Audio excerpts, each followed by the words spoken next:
A towering modern corporate building stretches toward the sky. The reflective glass windows gleam under the bright daylight, mirroring the blue sky and scattered clouds. Its impressive structure suggests it belongs to a high-profile organization, possibly related to the tower or an influential business. The scene shifts to a small outdoor seating area, where a group of 4 men stands together, engaged in conversation. One of them appears skeptical, his arms crossed as he listens to another man explaining something. The setting suggests a casual gathering, perhaps a workplace break or a discussion about recent tower-related news. A different angle focuses on 2 of the men, standing side by side. The taller man on the left has a broad build, while the man on the right has a softer expression, looking slightly unsure. Their postures indicate familiarity, but there's an air of disbelief between them. A loud notification sound interrupts the conversation. The camera zooms in on a smartphone, held firmly in one of the men's hands. His fingers hover over the screen, as if hesitating before opening the message. The phone screen lights up, revealing a messaging app with a new message from a contact named Lovely Daughter. The message contains a hand-drawn image of cherry tomatoes, along with text discussing their effects, possibly referring to their magical properties. The man holding the phone suddenly freezes. His strong features tremble slightly as his eyes well up with tears. His hand clutches the phone tightly, and his face contorts with deep emotion. Whether it's sentimentality, regret, or overwhelming gratitude, the moment visibly strikes him hard. The young man in the pink sweater notices the emotional reaction of Dongyok, the broad-shouldered man, and asks him what's wrong. His voice is filled with curiosity, as Dongyok's sudden shift in mood seems unusual. Dongyok lowers his head slightly, his tone filled with emotion. He explains that his daughter, who has been frustrated every day because of her struggles with dieting, said something unexpected to him. She told him she loves him. There's a heaviness in his voice, as if he never thought he would hear those words so sincerely from her. Still lost in thought, Dongyok reflects on the past. The last time he bought cherry tomatoes, he only took 20 pieces and gave the rest to his team members.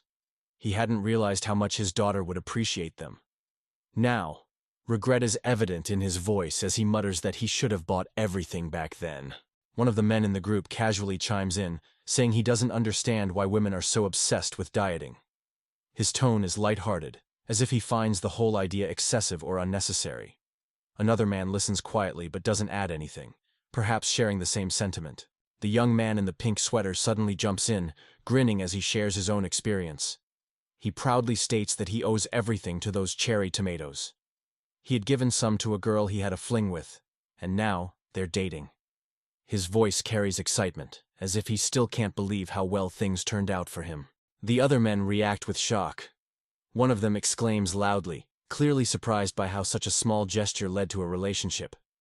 Their eyes widen as they begin to see the cherry tomatoes in a completely different light. Dongyok, who had been reflecting quietly, finally speaks again. He admits that he still has a few of the cherry tomatoes left. His tone is hesitant, showing that he's unsure whether to keep them or not. As soon as the group hears this, their interest skyrockets. One of the men immediately asks if Dongyok can sell the tomatoes to him. Before he can even respond, another man jumps in, offering 50,000 won for each one, then quickly raising it to 100,000 won. The conversation has now shifted completely from casual talk to a bidding war, as the men realize just how valuable these cherry tomatoes truly are. The scene remains at the outdoor gathering area where the discussion about the cherry tomatoes is escalating.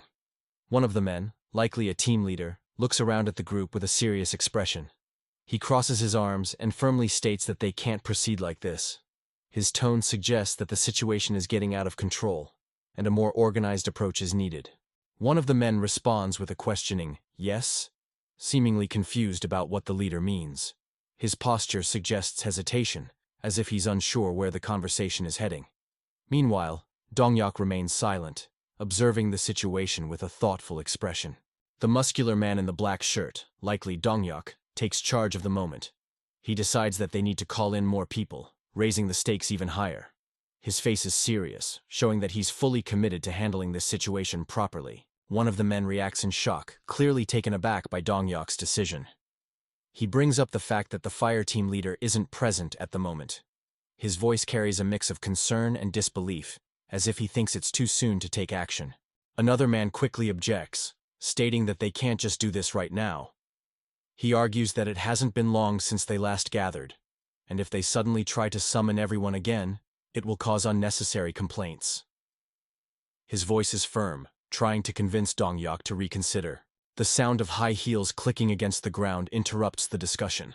The camera shifts downward, focusing on a woman's confident stride as she approaches the group. Her legs and elegant high heels stand out, signaling the arrival of someone important. A group of 3 fit and stylish women appears, walking toward the men with a commanding presence. The blonde woman in the center leads them, wearing a cropped top, jean shorts, and a purple hoodie, exuding confidence. The 2 women beside her wear sleek black athletic outfits, matching her energy. Their presence instantly changes the atmosphere. The blonde woman, speaking with authority, declares that they are ready to go, addressing the team leader directly. Her confident stance and strong tone suggest that she holds a significant position within the group. The men react in shock. One of them exclaims the blonde woman's name. Jessica? The surprise in their voice suggests that they weren't expecting her to show up, or perhaps they didn't believe she would actually take this situation seriously. The tension skyrockets, with the conversation now shifting to an even larger scale as more key players step in. Jessica, the blonde woman leading the group, confidently speaks while gesturing toward her companion. She explains that they've already prepared tower coins, but then, mid-sentence, she corrects herself. At first, she says the funds are meant to buy cherry tomatoes, but she quickly reframes it, clarifying that the preparation is actually for their upcoming tower expedition. There's a slight moment of playfulness or embarrassment, hinting at how the group's priorities may have shifted due to the unexpected value of the magical cherry tomatoes. Jessica straightens up and reaffirms their readiness for the mission. Again, she slips up, nearly admitting that their focus is on the cherry tomatoes rather than their actual goal, defeating the spear monster. The way she corrects herself suggests that, despite the serious nature of their expedition, their minds are clearly on securing those rare tomatoes. With excitement and determination, one of the men in the group raises his arm, signaling for the team to move forward. He shouts for everyone to follow his lead, giving off a military-like command as they prepare to march forward in unison. At the same time, another voice playfully comments on his leadership, acknowledging his command while referring to him as Commander Limpa. The remark suggests a familiar and humorous dynamic within the group, making the situation feel both serious and lighthearted at the same time. The group immediately responds with enthusiasm, following behind him. The energy shifts from casual discussion to a determined march, as if they are heading into a critical mission. The call and response dynamic suggests that they are highly organized and ready for action. Dongyok walks with determined resolve, his strong figure leading the group forward. His inner thoughts reveal his true motivation. He is fully committed to getting the magical cherry tomato, not just for himself, but for the sake of becoming a great dad to his daughter. The moment feels deeply personal, showing that while others might be chasing the tomatoes for their value or dieting effects, Dongyok's goal is driven by love and responsibility. With a dramatic flair, Dongyok's inner monologue concludes with a bold statement. No matter what it takes, he will get the magical cherry tomato. His expression is hardened with determination, as if he's willing to go through any challenges, battles, or negotiations to achieve this goal. The scene shifts from the human group's expedition to a lush green forest under a bright blue sky. The peaceful environment contrasts with the previous intensity, signaling a new perspective. A small nya sound softly echoes, revealing the presence of a familiar character. The merchant cat. The merchant cat, wearing its hooded green cloak and carrying a small satchel, is walking through the forest while deep in thought. It grumbles to itself, wondering when its total sales will finally reach 1,000 tower coins. There's a hint of impatience and ambition in its voice, showing that it's been keeping careful track of its business profits. The cat continues walking, still doing mental calculations. It recalls that the maximum amount of cherry tomatoes that can be stored in a single bundle is 1,500 pieces. This suggests that the merchant is handling a significant inventory, not just a few tomatoes here and there. The cat momentarily pauses, considering its next steps.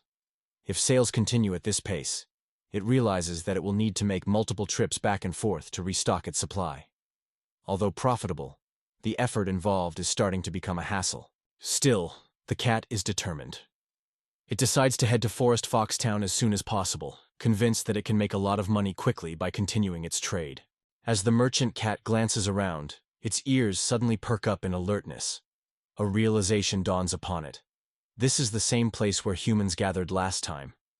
Its body tenses slightly, and its tail flicks nervously, as if it has suddenly remembered something important or potentially dangerous. A shout erupts from the distance. Someone has spotted their target. The scene shifts to a group of armored individuals standing at the edge of the forest. One of them, a male warrior, calls out that they have found him. The camera shifts to reveal the merchant cat in the open field, seemingly unaware that it was being pursued. Two armored figures, one being Jessica, stand ready in their combat gear. Jessica's sharp gaze locks onto the cat, while the male warrior beside her gestures toward it.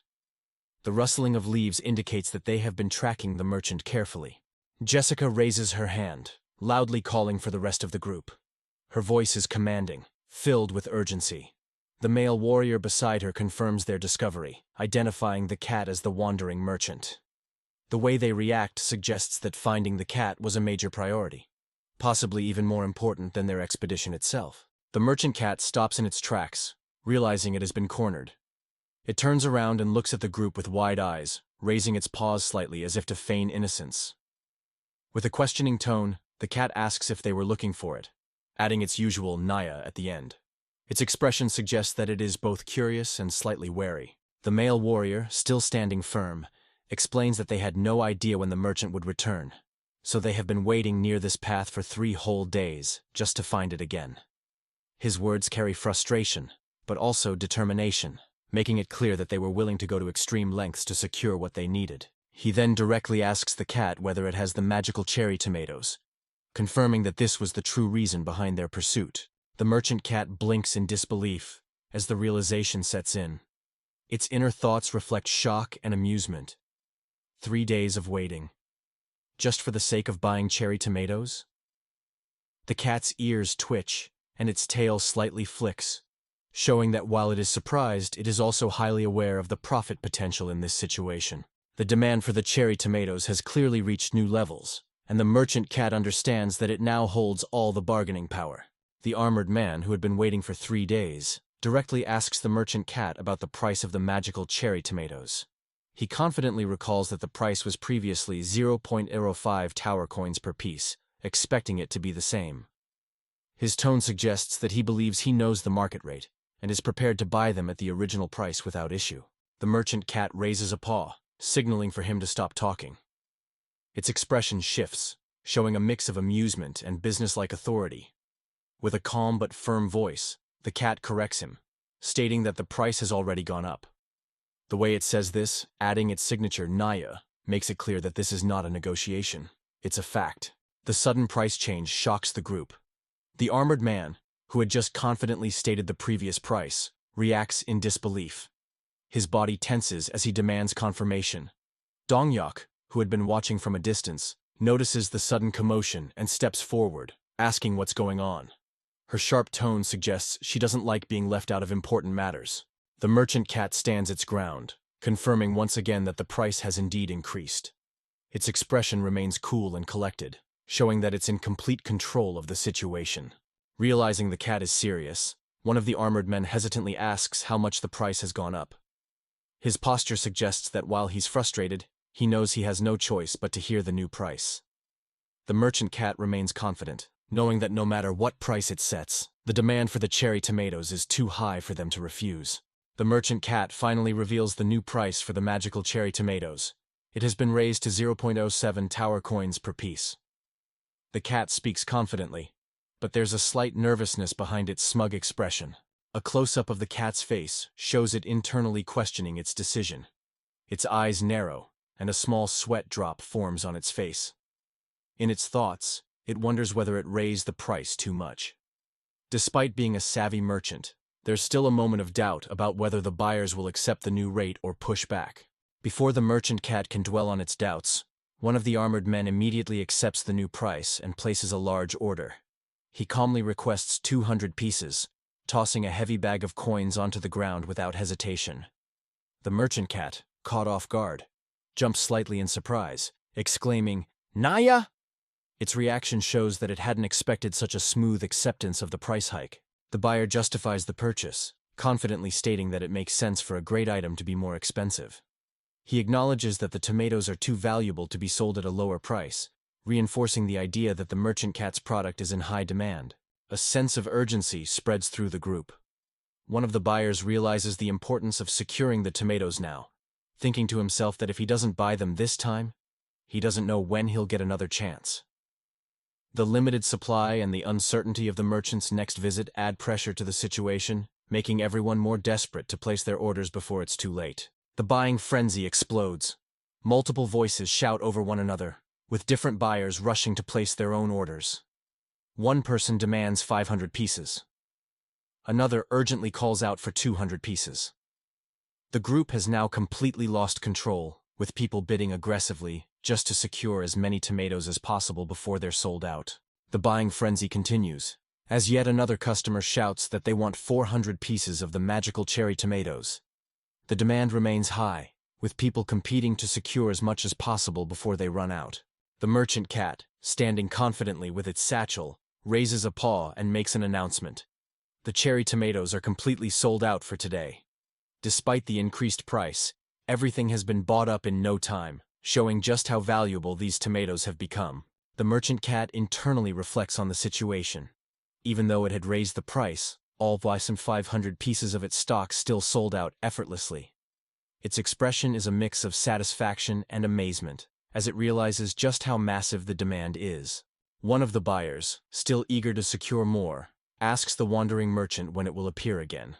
The tone suggests anticipation and urgency, as they don't want to miss the next opportunity. The merchant cat calmly responds, stating that it will return in about 10 days. Another armored man considers the timing and realizes that 10 days is actually a reasonable break. Since they need to recover and finish their current quest, this time frame fits perfectly into their schedule. This also shows that these adventurers are thinking strategically. They're balancing their missions with resource management. With a final nod, the leader of the group confirms their plan. They will return after 10 days to buy more cherry tomatoes. With that decision made, the group shifts focus back to their primary objective, the spider monster quest. The leader raises his arm and gives the order to move out, directing everyone to finish their mission and leave the tower. The adventurers respond enthusiastically, acknowledging the command with a loud, "Yes!" The camera zooms out, showing the group departing from the clearing, while the merchant cat stands alone, having successfully sold out its stock. The merchant cat stands with a smug expression, feeling pleased with its recent success. With a triumphant chuckle, it internally celebrates finding regular customers who will keep coming back for more cherry tomatoes. This guarantees steady income, securing its position as a profitable merchant. The cat's thoughts turn to its earnings. It calculates that at this rate, gathering 1,000 tower coins won't take long. The sheer demand for the magical cherry tomatoes is ensuring that business is booming, and profits are just within reach. Panel 3. However, its expression shifts slightly as it starts thinking about a bigger objective. It reflects on its true goal, quickly becoming a high-level merchant so it can secure an underwriting contract and return to being a duplicate again. This suggests that the cat isn't just selling for the sake of profit. There's a deeper reason behind its actions, one that ties into its existence and status within the tower. Before the merchant cat can fully process its thoughts, a polite voice interrupts from nearby. Someone calls out, trying to get its attention with a formal yet casual tone. The cat turns around to find a group of black-clad adventurers standing before it. One of them, a young woman dressed in tactical gear, greets it with a soft smile, calling it Mr. Cat. Her calm demeanor contrasts with the previous buyers, suggesting a different kind of interaction, perhaps one that isn't purely about business. The merchant cat instinctively reacts, letting out a slightly cautious, "Nya?" Its ears perk up, and its tail stiffens slightly, signaling that it senses something unusual about this group. Two of the women in the group glance at each other, discussing something quietly. One of them remarks that they look alike, seemingly making a comparison. The second woman agrees, confirming that they really do resemble each other. Their cryptic exchange suggests that they might be comparing the merchant cat to someone, or something else, but their true intentions remain unclear. Got it. I'll correct that. Here's the refined explanation for Chapter 14, File 12 with the proper details. The merchant cat looks slightly annoyed and corrects the woman, stating that its name is not Mr. Cat, but Theo. Its expression shows a bit of pride, as if it considers its name important and dislikes being addressed casually. The woman, Suha, looks slightly flustered and quickly apologizes for the mistake. She then introduces herself in a polite tone, showing that she meant no offense. Theo, now curious and slightly suspicious, asks what Suha meant when she said, "It looks alike," to someone or something else.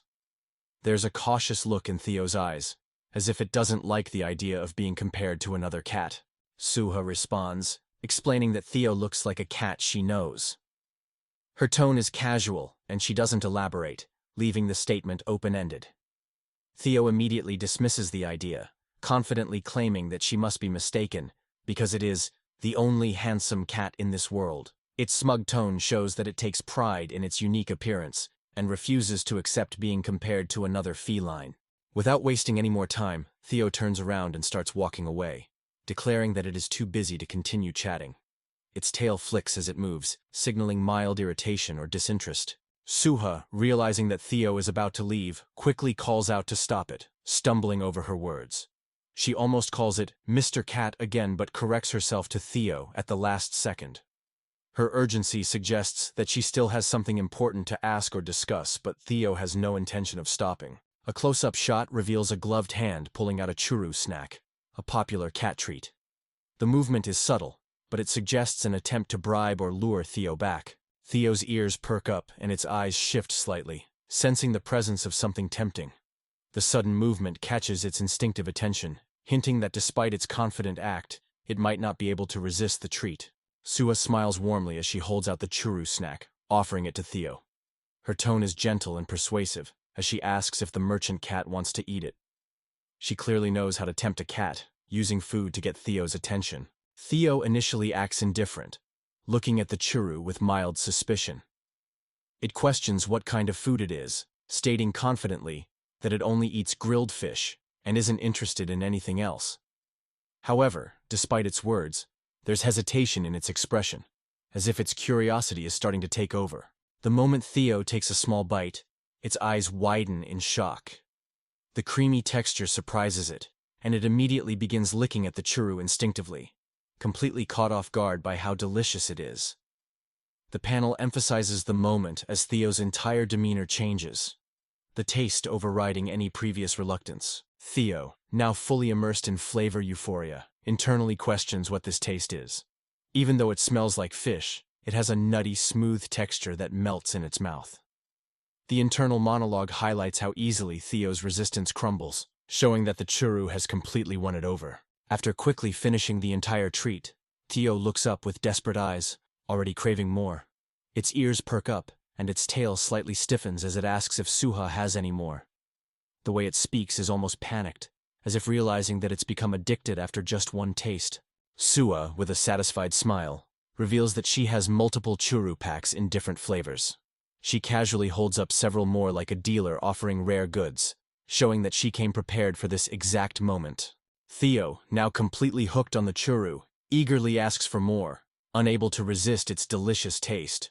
Its ears are perked up, and its tail flicks excitedly, showing that it has completely abandoned any previous reluctance. Suha, sensing an opportunity, offers to give Theo more only if it takes a photo with her.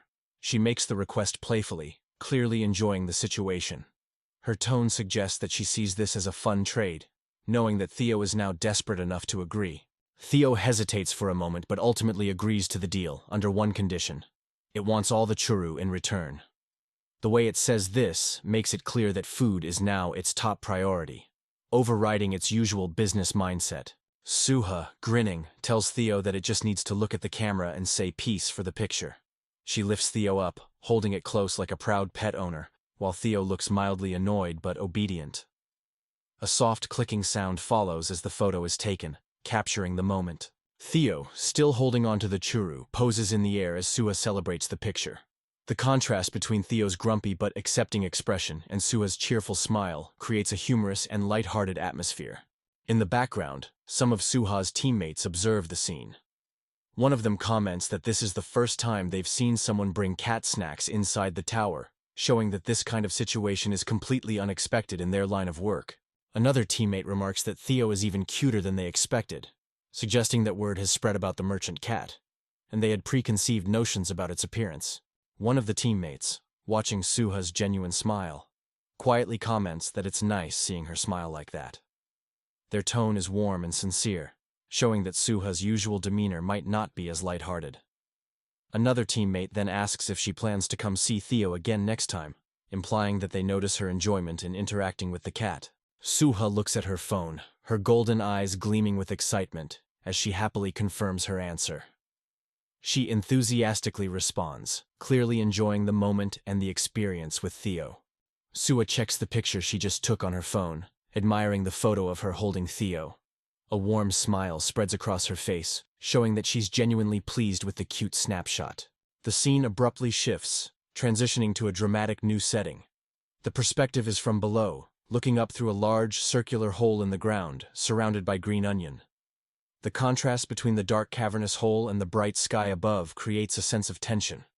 The sudden change suggests a return to the adventurer's mission, possibly inside the tower. A figure crashes into water, creating a loud splash. The force of the impact sends ripples and foam across the surface, emphasizing the intensity of the moment.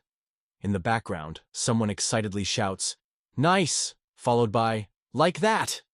indicating that this might be a training exercise or an ongoing battle. The shift in tone suggests that we are leaving the lighthearted scene with Theo and Suha and returning to the serious, high-stakes world of tower exploration. The scene shifts to a body of water where Sejun, the protagonist, is conducting the Blade Rabbit special swimming training. Two small white rabbit-like creatures sit on a rock nearby, watching the lesson. Their neutral yet curious expressions contrast with the intense setting of the training. Sejun acknowledges the elephant in the room. Why is he swimming without any fear of piranhas?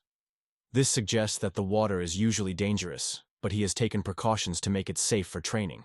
Standing at the edge of the water, Sejun gives instructions to the trainee. He tells them to relax their body and stretch forward, using a green onion tube as support to help them float. The splashes in the water show that the trainee is struggling but trying their best to follow Sejun's guidance. Sejun, crouching by the water, encourages them, praising their effort and telling them they're doing a great job. His gentle yet motivating tone aims to boost their confidence. To ensure the trainee feels safe, Sejun reveals that he has temporarily blocked the hole where the fish come from. This means that, under normal circumstances, this water would be too dangerous for swimming due to the presence of aggressive creatures like piranhas. His words are meant to reassure the trainee, but there's still hesitation in the air.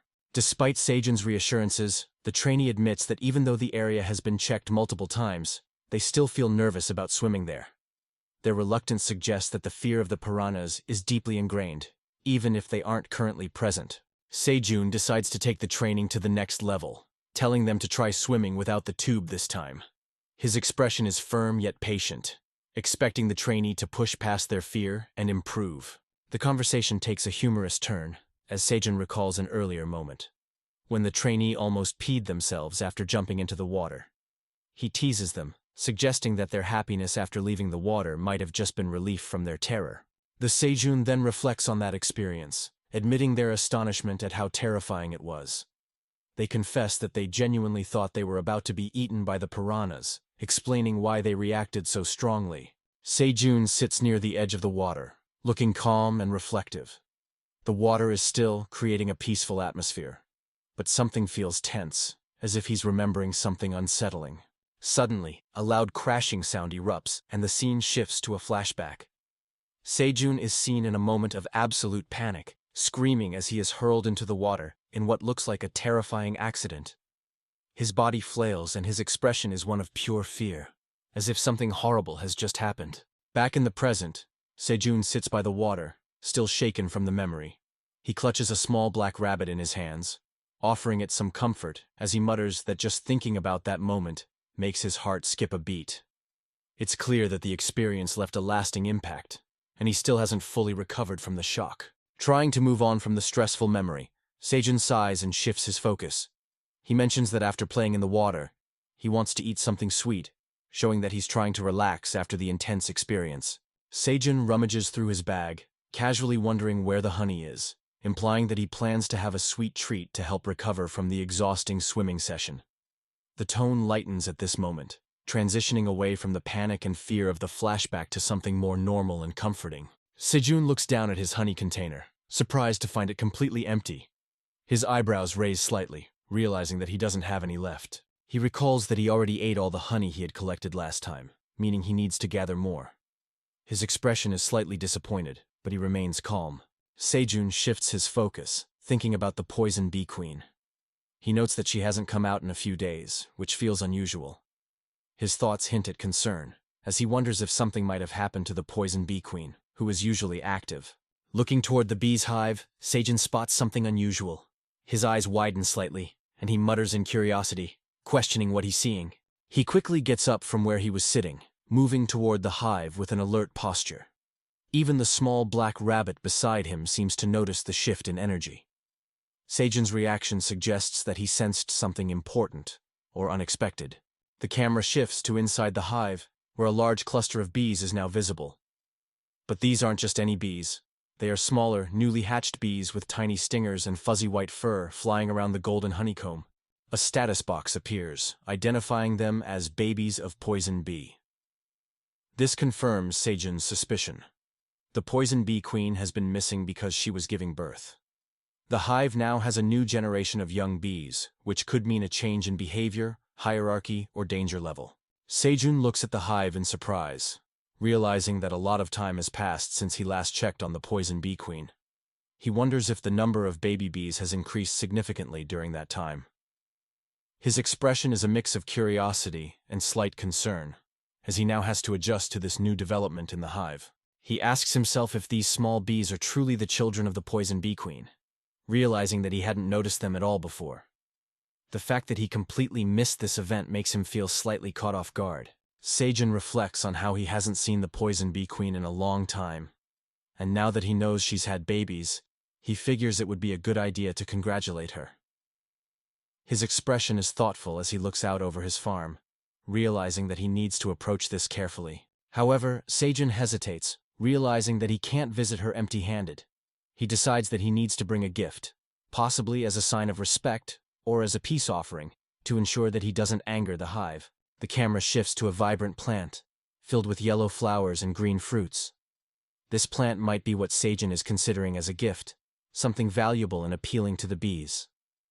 The lush foliage and bright colors highlight the fertility of the farm, and it's clear that Sejun has access to high-quality crops. Back inside the beehive, the perspective returns to the baby poison bees who stare up with their large, glowing purple eyes. Sejun finally calls out toward the hive, trying to get the poison bee queen's attention. His tone is careful but direct, signaling that he's about to formally approach her. The next moment will likely determine how the queen reacts, whether she is welcoming or aggressive after her long absence. Sejun stands outside the hive, looking up at the baby poison bees that are now watching him. With a friendly tone, he raises a hand in greeting and asks if the poison bee queen can come outside for a moment. His posture is relaxed but cautious, knowing that he is dealing with potentially dangerous creatures.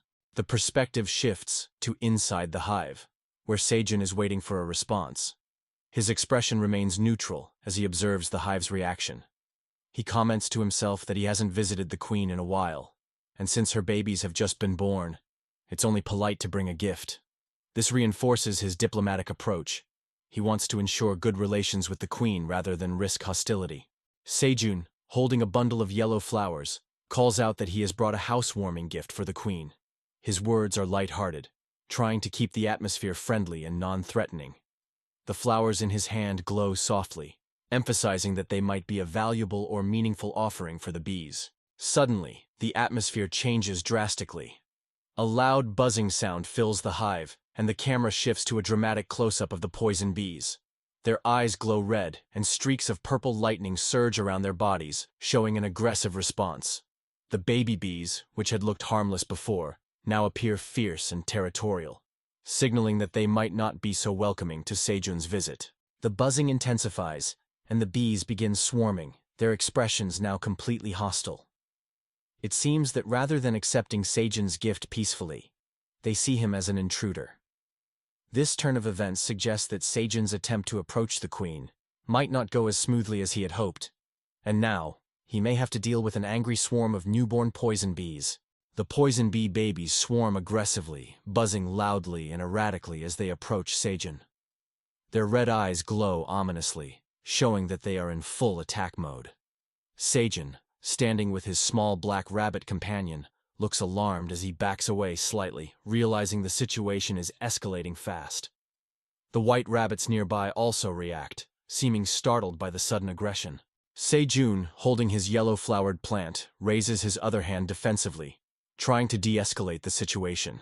He hurriedly questions the bees, asking why they are getting aggressive despite his peaceful approach.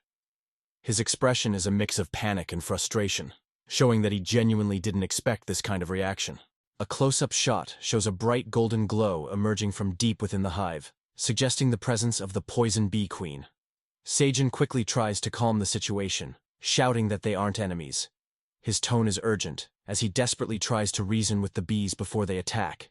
At the same time, the black rabbit lets out a panicked PPI, signaling that it also senses danger. Seijun, realizing that the black rabbit might instinctively fight back, quickly orders it not to retaliate against the bees. His voice is firm but desperate. If a fight breaks out, things could escalate even worse.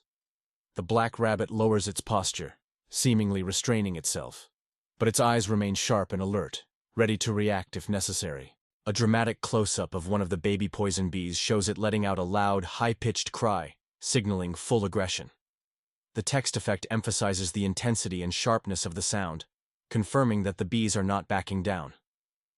The situation is now at a breaking point. Either Seijun finds a way to calm them, or he might have to fend off an incoming swarm attack.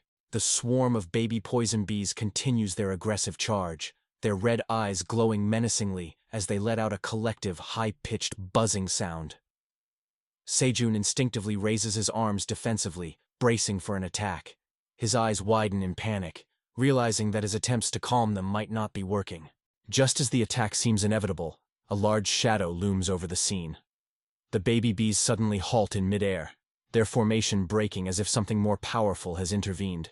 Seijun, still startled, cautiously lowers his arms and looks up in confusion and surprise.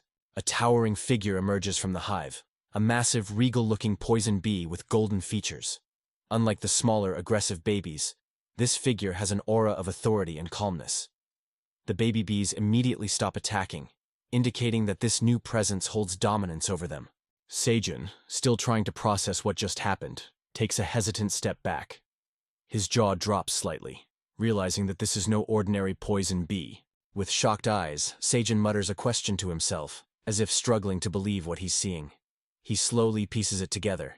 Is this the poison bee queen? His expression is a mix of astonishment and disbelief, as this poison bee looks completely different from what he expected. A full reveal of the poison bee queen. She is larger and more humanoid in form, with striking golden armor-like features, glowing violet eyes, and a graceful yet powerful stance. She carries multiple baby bees in her arms, exuding a motherly yet commanding presence. Her appearance is stunning, a combination of beauty and authority, making it clear that she is far more evolved than the others. Seijun now faces a crucial moment. How will the poison bee queen react to his visit? A close-up of the poison bee queen's face shows her gazing directly at Seijun, her violet eyes glowing with intelligence. She speaks in a soft but commanding tone, simply saying "bye," which seems to be her way of addressing him. Her golden hair-like mane and elegant fur collar give her a regal and refined presence, setting her apart from the other poison bees. A status box appears, officially identifying her as the Queen Poisonous Honeybee. This confirms Seijun's suspicion. This is no ordinary poison bee, but rather an evolved and powerful queen that has undergone a transformation. The scene zooms out, showing Seijun standing face to face with the queen, who is hovering gracefully in the air, carrying her baby bees in her arms. The sunlight filters down into the hive's open chamber, illuminating the moment with an almost divine glow, making the queen's entrance feel even more majestic. Seijun, still holding his yellow-flowered gift, watches her carefully. His black rabbit companion sits nearby, in shock on the situation. This moment is tense, yet peaceful, as Seijun and the queen size each other up, waiting to see how this meeting will unfold. Seijun internally questions everything. Is she really the poison bee I know? His expression is filled with disbelief, as if he's struggling to connect this powerful, regal figure with the poison bee he was once familiar with. The chapter ends on this note of uncertainty, teasing the next development in Seijun's relationship with the evolved queen poisonous honeybee. A swarm of poison bees is shown flying through the air, their menacing forms illuminated by dim light. Their purple stingers and sharp eyes emphasize their dangerous nature. A narration box provides background information. Poison bees are classified as insect-type carnivorous tower monsters that hunt prey using venom. The text gives a clear and unsettling description of their usual behavior, reinforcing how deadly and aggressive these creatures are supposed to be. The narrator reflects, stating that this is what they know about poison bees, but something feels off. The scene transitions from dark, tense imagery to a cozier setting, suggesting that someone is re-evaluating their knowledge about these creatures. A large, dragon-like creature is seen reading a book in a grand library, its glowing blue eyes scanning the text carefully. The book's title references tower-related knowledge, implying that this figure is someone who manages or oversees the tower's inhabitants. The dragon-like figure mutters, but, showing clear uncertainty. It flips through the book, seemingly trying to confirm something it doesn't understand. Finally, the dragon remarks that there is no explanation for a situation like this in the Tower Manager Guidebook. This implies that whatever is happening with the poison bee queen and her unusual evolution is something completely unprecedented, even by tower standards. The scene sets up a mystery. Why has the poison bee queen evolved in such an unexpected way? And what does this mean for the tower's balance of power? The dragon-like figure from earlier continues to study the situation. Instead of reacting with alarm, it decides that since the poison bee queen's transformation doesn't seem dangerous, it will simply observe for now. This suggests that higher beings in the tower are aware of unusual events like this, but they don't always intervene immediately. The dragon reassures itself, noting that even if this situation is unusual and not straightforward, there is always a solution. This hints that something bigger may be at play, and the evolution of the poison bee queen might have deeper implications. The dragon holds out a floating magical orb, within which an image of Seijun and the poison bee queen appears. This confirms that Seijun's actions are being monitored, though whether it's out of curiosity, concern, or amusement is still unclear. The dragon decides that it will ask Grandpa later, implying that there is someone even more knowledgeable it can turn to for answers. The scene returns to Seijun and the poison bee queen, who now stand facing each other in the dimly lit clearing. The queen hovers in the air, carrying her young, while Seijun holds his offering of flowers. The moment is filled with mutual curiosity, as both parties assess each other, trying to determine how this unexpected meeting will unfold. Seijun stares in complete shock, struggling to process what he's seeing. He hesitantly asks if the regal, humanoid poison bee queen before him is the same little and cute poison bee he once knew. His expression is a mix of disbelief and confusion, as he tries to connect this powerful and elegant figure to the tiny, round bee he was once familiar with. The poison bee queen remains silent, simply gazing at Seijun with a soft expression. Meanwhile, the baby bees continue hovering behind her, as if watching the interaction unfold. The tension in the air suggests that this is a defining moment. Seijun is coming to terms with just how much has changed. Seijun stumbles over his words, still overwhelmed by the queen's drastically different appearance. His black rabbit companion looks equally stunned, its ears perked in alertness. His words trail off, as if he's unable to fully grasp the transformation. The poison bee queen responds with a simple, calm, and soothing "Bee," acknowledging Seijun's reaction without denying it. Her voice carries a hint of playfulness, as if she finds his surprise amusing. Seijun finally voices what he's been thinking. Her appearance has changed a lot. His face still holds shock and disbelief, emphasizing just how drastic this evolution is. The poison bee queen gracefully hovers in the air, exuding confidence and elegance. Her black and gold form, along with her flowing fur collar and humanoid limbs, make her look almost like a royal guardian of the hive rather than a simple tower monster. Her pose is fluid and poised, reinforcing that she has evolved beyond what Seijun or even the tower expected. A narration box appears, revealing that everything changed the day she ate nectar from Seijun's cave for the first time. This implies that her transformation is directly linked to something Seijun provided, adding a new layer of mystery to his influence over tower creatures. The scene leaves off with an intriguing question. What exactly was in that nectar that caused such a drastic evolution? A flashback sequence begins, narrating how the poison bee queen's transformation started. Each time she consumed the special nectar from Sejun's cave, something gradually changed within her. A young poison bee is shown enjoying the nectar, happily clutching a flower as it feeds.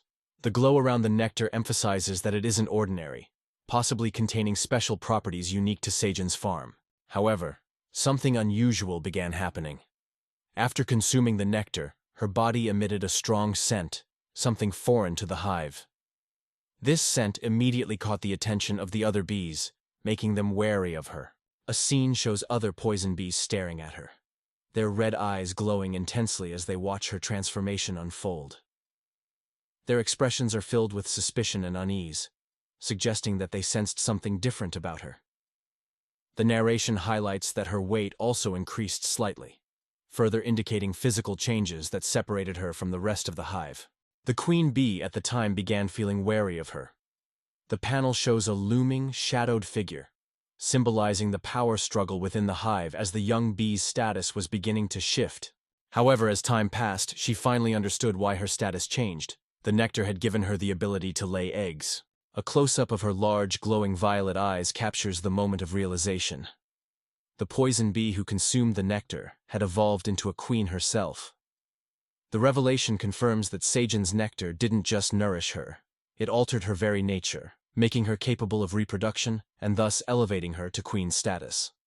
The scene ends on this powerful realization, setting the stage for what this new evolution means for the tower's balance of power.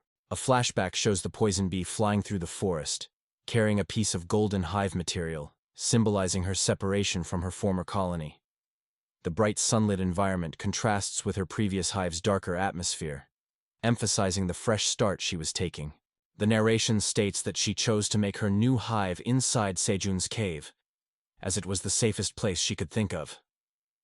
The panel shows Sejun smiling warmly, gently holding the small poison bee as if she were a cherished companion. His kindness and protection must have made a deep impression on her. This decision highlights her trust in Sejun, further confirming that her evolution was directly tied to her bond with him. A peaceful farming scene inside the cave appears, showing a white rabbit tending to plants with a watering can, while golden honeycombs hang from the cave walls. This imagery reflects the harmony of Sejun's environment, reinforcing why the poison bee saw it as a sanctuary. However, the narration shifts tone, revealing that even inside her new home she suffered pain. Inside a glowing honeycomb, the young poison bee curls up in distress, struggling with the changes happening within her body. The golden light around her symbolizes both growth and hardship, as she undergoes a difficult transformation to become the queen she is today. The scene closes on this emotional note, showing that her evolution was not easy, and she had to endure loneliness and pain to reach her current state. The narration reveals that after undergoing multiple transformations, the poison bee gradually evolved into something entirely new. A dark, silhouetted figure is shown, surrounded by an ominous red aura, symbolizing the intensity and mystery of her metamorphosis. A dramatic burst of energy erupts around her as she undergoes another stage of transformation. Shattered remnants of her old self scatter in the air, marking a complete break from what she once was.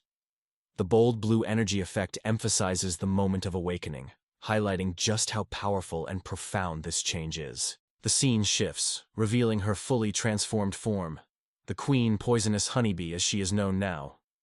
Her violet eyes shine with intelligence and authority. Her body is sleek yet regal, and her golden fur and wings shimmer under the light, symbolizing her ascendancy to true royalty. She sits gracefully in her new form, exuding an air of confidence, wisdom, and power. The narration concludes, confirming that her entire figure changed, and that is how she became the evolved, queen poisonous honeybee Sejun is seeing today. This final transformation solidifies her new identity, showing that her bond with Sejun and the special nectar he provided were crucial in her ascension.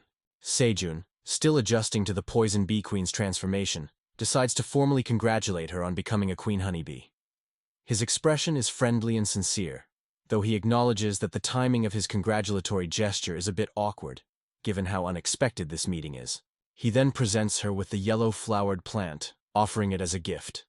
The poison bee queen gazes at the flowers, her violet eyes widening in surprise. The gentle sparkle effect around her suggests that she is touched by the gesture. The baby poison bees hovering nearby react as their queen's expression softens, showing clear appreciation for the present. She softly mutters, "Bye," as if overwhelmed by the kindness. Suddenly, without warning, the poison bee queen lunges at Sejun, wrapping her arms around him tightly. Sejun is completely caught off guard, his eyes widening as he struggles to process what's happening. Sejun, still stunned, hesitantly calls out, "Q Queen Honeybee," as she continues to cling to him excitedly. The background fills with pink hearts and affectionate buzzing sounds, indicating that the queen is overjoyed and expressing her gratitude in a very enthusiastic way.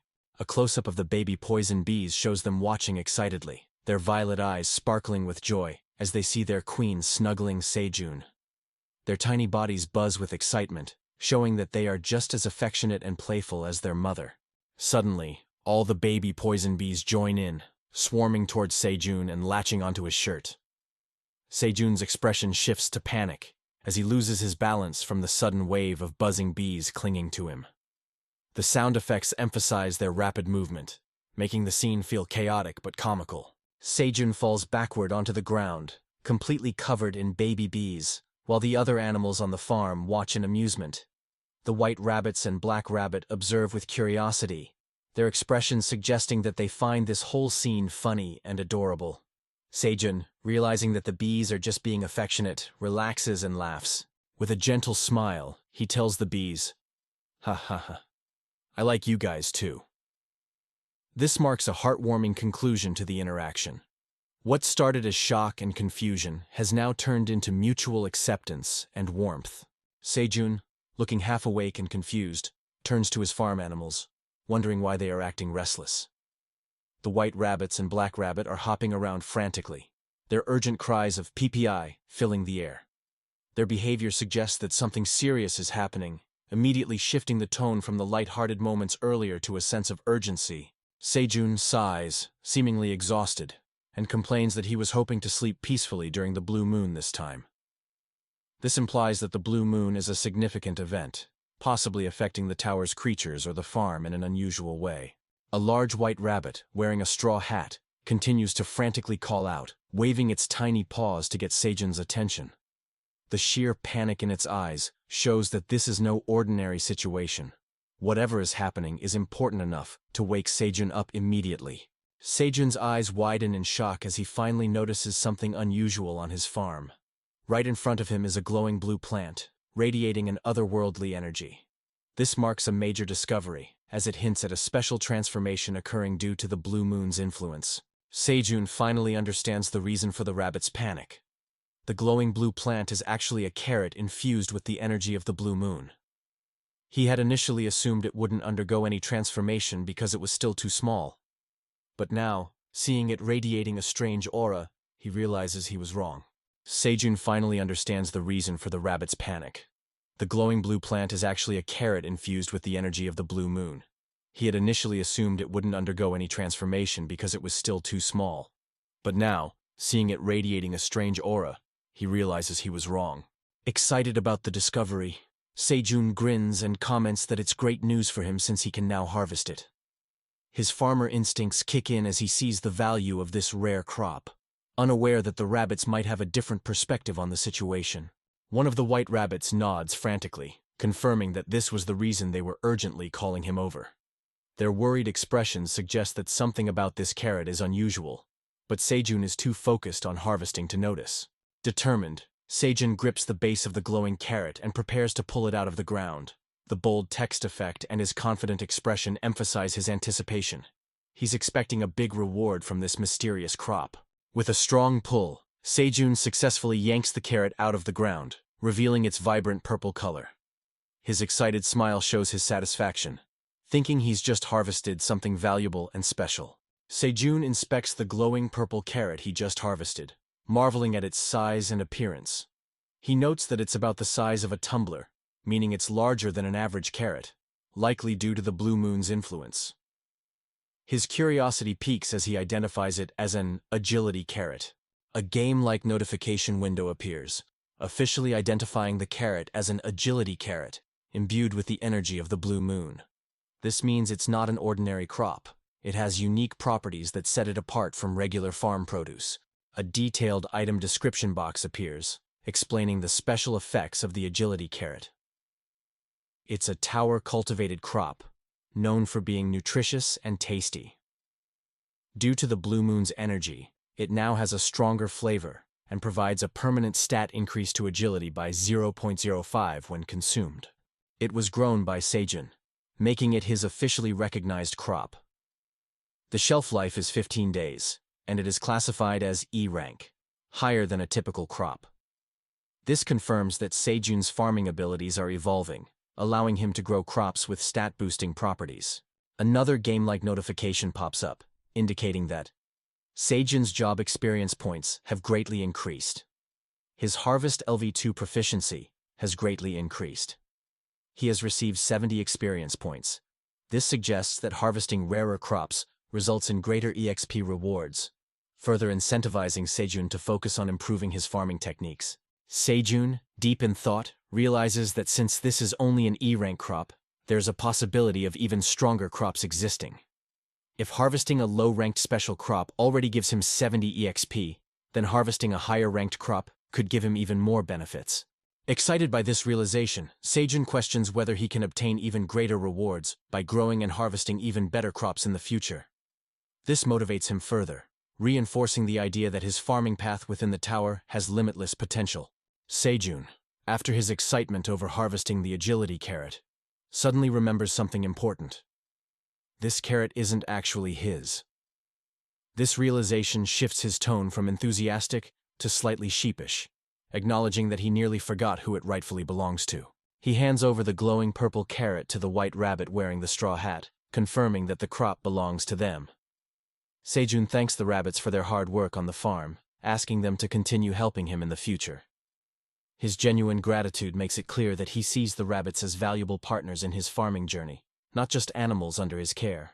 The rabbits' faces light up with joy, visibly excited to receive the carrot. Their big smiles and sparkling eyes show just how much this rare crop means to them. Even the black rabbit seems pleased, reinforcing how much the agility carrot is treasured by the farm animals. The straw hat rabbit lifts the carrot high, preparing to do something unexpected. The dynamic pose and the determined look in its eyes suggest it has a specific ritual or purpose in mind for the crop. With a sudden burst of energy, the straw hat rabbit swings the carrot dramatically, as if performing a ceremonial move. The straw hat rabbit grips its sickle tightly, and electric sparks begin to crackle around its body. This sudden burst of energy suggests that the rabbit is channeling some kind of power, making it clear that this is not an ordinary action. Something significant is about to happen. With a swift and powerful swing, the rabbit slices the agility carrot into multiple perfect pieces mid-air. The sharp motion lines and dramatic impact effects highlight the precision and skill behind this movement, making it look almost ceremonial or battle-like. The carrot chunks spin and scatter through the air, surrounded by blue glowing lines, almost as if they are being distributed in a ritualistic manner. The rabbits on the ground look up in awe, their eyes wide with excitement and anticipation, as if they know exactly what comes next. The white rabbits excitedly rush forward, each grabbing a perfectly cut piece of the agility carrot. Their happy and eager expressions indicate that this event is important to them, almost like a celebratory feast or ritual. Sejun, watching this unfold, is impressed by the precise and clean cuts made by the straw hat rabbit, whom he now refers to as Sickle Rabbit. He acknowledges the rabbit's skill, realizing that it was able to cut the carrot into equal portions effortlessly. His clapping motion and admiration emphasize his appreciation for the rabbit's technique and efficiency. The other rabbits join in, praising Sickle Rabbit for its amazing performance, calling it Sickle Chef. This confirms that this is a regular process for them, further highlighting how organized and ritualistic their food preparation is. The fact that they treat it as a performance shows how much pride they take in this activity. The black rabbit and a smaller white rabbit look at each other, reacting to the scene with a mix of curiosity and admiration. Their expressions and body language suggest that they deeply respect Sickle Rabbit, seeing its skills as a valuable and essential part of their group. A new discovery is introduced as Sejun holds up a small, round, glowing blue fruit, plucked from a nearby plant. The sparkling aura surrounding it suggests that, like the agility carrot, this fruit may also have special properties related to the blue moon. This sudden find builds anticipation. Sejun may have just uncovered another rare or beneficial crop. Sejun examines the mysterious blue fruit he just picked, realizing that this time, the blue moon's influence has affected cherry tomatoes. His expression shows mild surprise and curiosity, indicating that this is a new discovery for him, possibly another special crop variant. Sejun, still holding the glowing blue cherry tomato, offers it to someone while casually mentioning that they had asked for it earlier. This suggests that this specific fruit had already been requested, and he is now delivering it as promised. A system notification appears, confirming that a quest has been completed. The quest is titled, "The Tower's Manager has fulfilled your request," implying that this fruit was possibly a reward or something significant in connection to the tower's management system. Sejun, seeing the quest completion message, takes the opportunity to request another skill as a reward, showing his practical mindset and desire for growth. His casual tone suggests that he's testing his luck, hoping that he can negotiate another beneficial ability from the tower's system. However, the system responds vaguely, stating that the tower manager will think about it and decide later. This response visibly annoys Sejun, as he was likely expecting a more straightforward confirmation or rejection. Frustrated, Sejun questions why the system would even think about it, rather than just confirming whether it can be granted or not. His expression shifts to disbelief, showing that he's not amused by this vague response. A voice suddenly interrupts with an urgent "NYA," protesting Sejun's request. The dramatic motion lines and the loud reaction suggest that the speaker, most likely Theo, the cat merchant, is panicking, not wanting Sejun to push his luck too far with the tower's system. This panel adds a touch of comedic relief, emphasizing the lighthearted yet slightly chaotic dynamic between Sejun and the world he's navigating. Sejun notices Theo's arrival, greeting him casually as if it's a normal meeting. In the background, the baby poison bees are hovering, their presence making the atmosphere a bit tense. Sejun's relaxed demeanor contrasts sharply with the chaotic energy of the bees and Theo's worried expression. Theo, panicked and flustered, raises his paws and shouts for help. He's clearly distressed, fearing that the poison bees might attack him. His dialogue suggests that he believes Sejun is the only one who can control them, pleading for him to step in before things escalate. Sejun internally realizes the issue. Theo wasn't around when the baby poison bees were born, meaning they don't recognize him. His expression shifts to mild concern, as he contemplates whether the poison bees view Theo as an intruder or a threat. This moment highlights a potential problem. Since Theo is a wandering merchant, his absence during important moments might cause misunderstandings with new beings. Sejun tries to calm the bees, assuring them that Theo is not a threat, but rather a part of their family. To further prove this, Sejun holds Theo up, allowing the bees to get familiar with him. Theo, though still nervous, twitches slightly from the bees' touch, finding it ticklish. His expression suggests that he's not completely convinced that he's safe yet. This panel is a light-hearted conclusion to the tense situation, with Sejun's intervention successfully diffusing potential hostility between Theo and the poison bees. Sejun sneezes because of Theo's fur floating in the air. This moment adds a touch of humor, showing how Sejun, despite being comfortable around Theo, still has physical reactions to cat fur. Theo, now feeling more at ease, thanks Sejun, but suddenly refers to him as Brother Sejun, in a respectful manner. This change in addressing him implies that Theo now acknowledges a closer bond between them, possibly because Sejun saved him from the bees' misunderstanding. Sejun immediately rejects this new way of addressing him, playfully reminding Theo that he is still just an employee. This reinforces Sejun's dominant role in their business relationship, but in a light-hearted way. Theo protests by reminding him that he himself said they were family, pinching Sejun's hand as punishment. Sejun, feeling the pain, quickly apologizes to appease Theo, showing that despite their teasing dynamic, he still values their friendship. Sejun shifts back into business mode, reminding Theo that they need to calculate their earnings from the cherry tomato sales. Theo, now in merchant mode, obediently takes out the money he earned. Sejun counts the total earnings, revealing that they made 75 tower coins. He praises Theo for his hard work, acknowledging his efforts in making sales. Theo proudly receives the praise, reinforcing his pride as a successful merchant. Sejun, about to reveal something else, builds a sense of anticipation in the last line.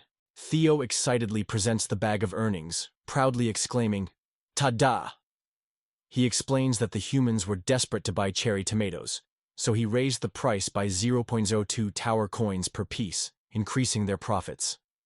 This showcases Theo's sharp business instincts. He recognized the demand and took advantage of the situation to maximize their earnings. Feeling proud of himself, Theo asks Seijun if he's impressed by his smart pricing strategy.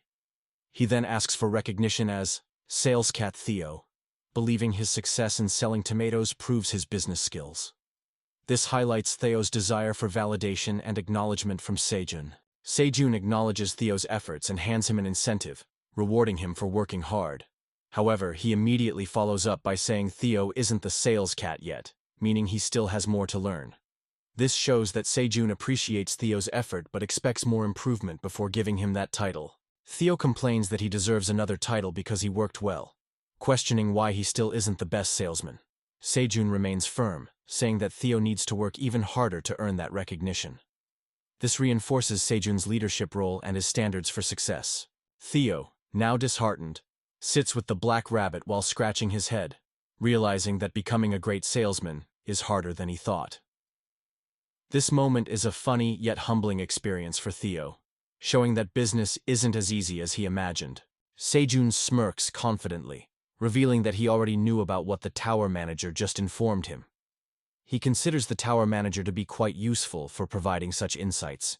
This shows that Seijun is becoming more strategic, relying on information networks within the tower to his advantage. Seijun decides to reward the tower manager by giving them another Blue Moon crop as a token of appreciation for the useful intel. This highlights Seijun's resourceful and fair nature, as he understands the value of mutually beneficial exchanges. Theo is sitting comfortably, happily licking a churro snack, completely absorbed in the delicious taste. He looks surprised and overjoyed, letting out a pleased purring, gurgling sound as he enjoys the treat. This is a cute and comedic moment, emphasizing Theo's cat-like instincts and love for food, especially when it comes to churro. Seijun notices Theo enjoying something and looks at him with curiosity.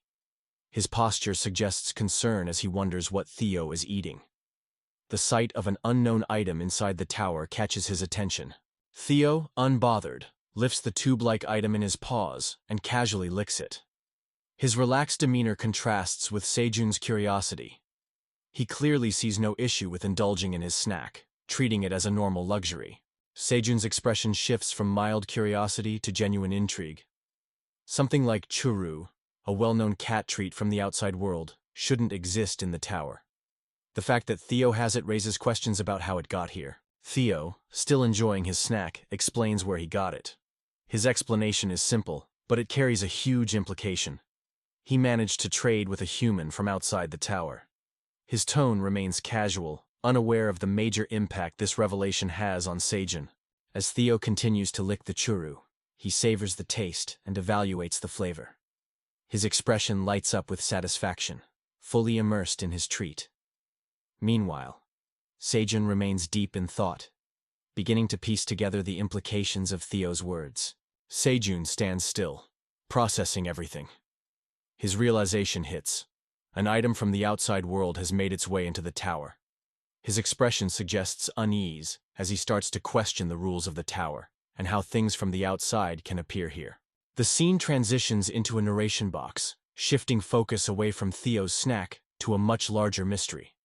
The text introduces the concept that there are only two ways for items from the outside to enter the tower. This suggests that normally, bringing foreign objects in shouldn't be possible.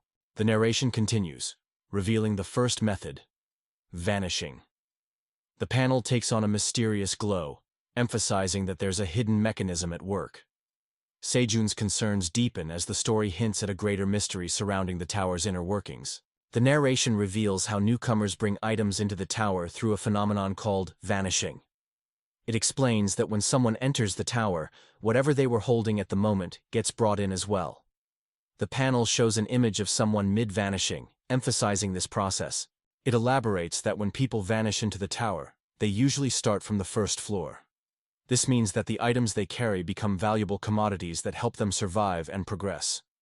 The scene suggests that trade and bartering play a crucial role in climbing the tower. The second method of bringing outside items into the tower is revealed, an awakened hunter carrying them inside. The panel showcases two individuals dressed as hunters, walking through an entrance with glowing blue energy. This suggests that higher-ranked individuals have the privilege of bringing in limited supplies. A restriction is mentioned. Hunters can only bring in about 1 kilo of items from the outside. This implies that resources from the outside world are strictly limited, making them extremely valuable inside the tower.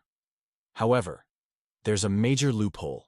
When hunters leave the tower, they can take as many items as they want with no restrictions. The narration shifts to focus on what kind of items hunters typically bring into the tower.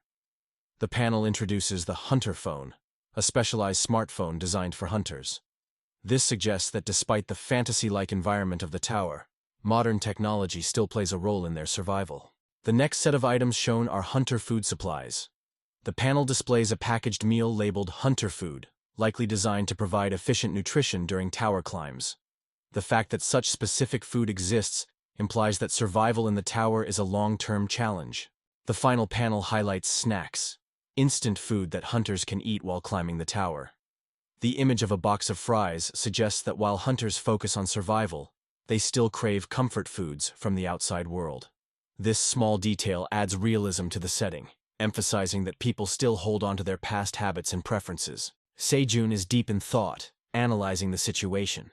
He realizes that hunters are bringing unnecessary items like churu into the tower, simply for the sake of a cat. This moment highlights Sejun's ability to spot unusual behaviors and trends, which could lead to something important.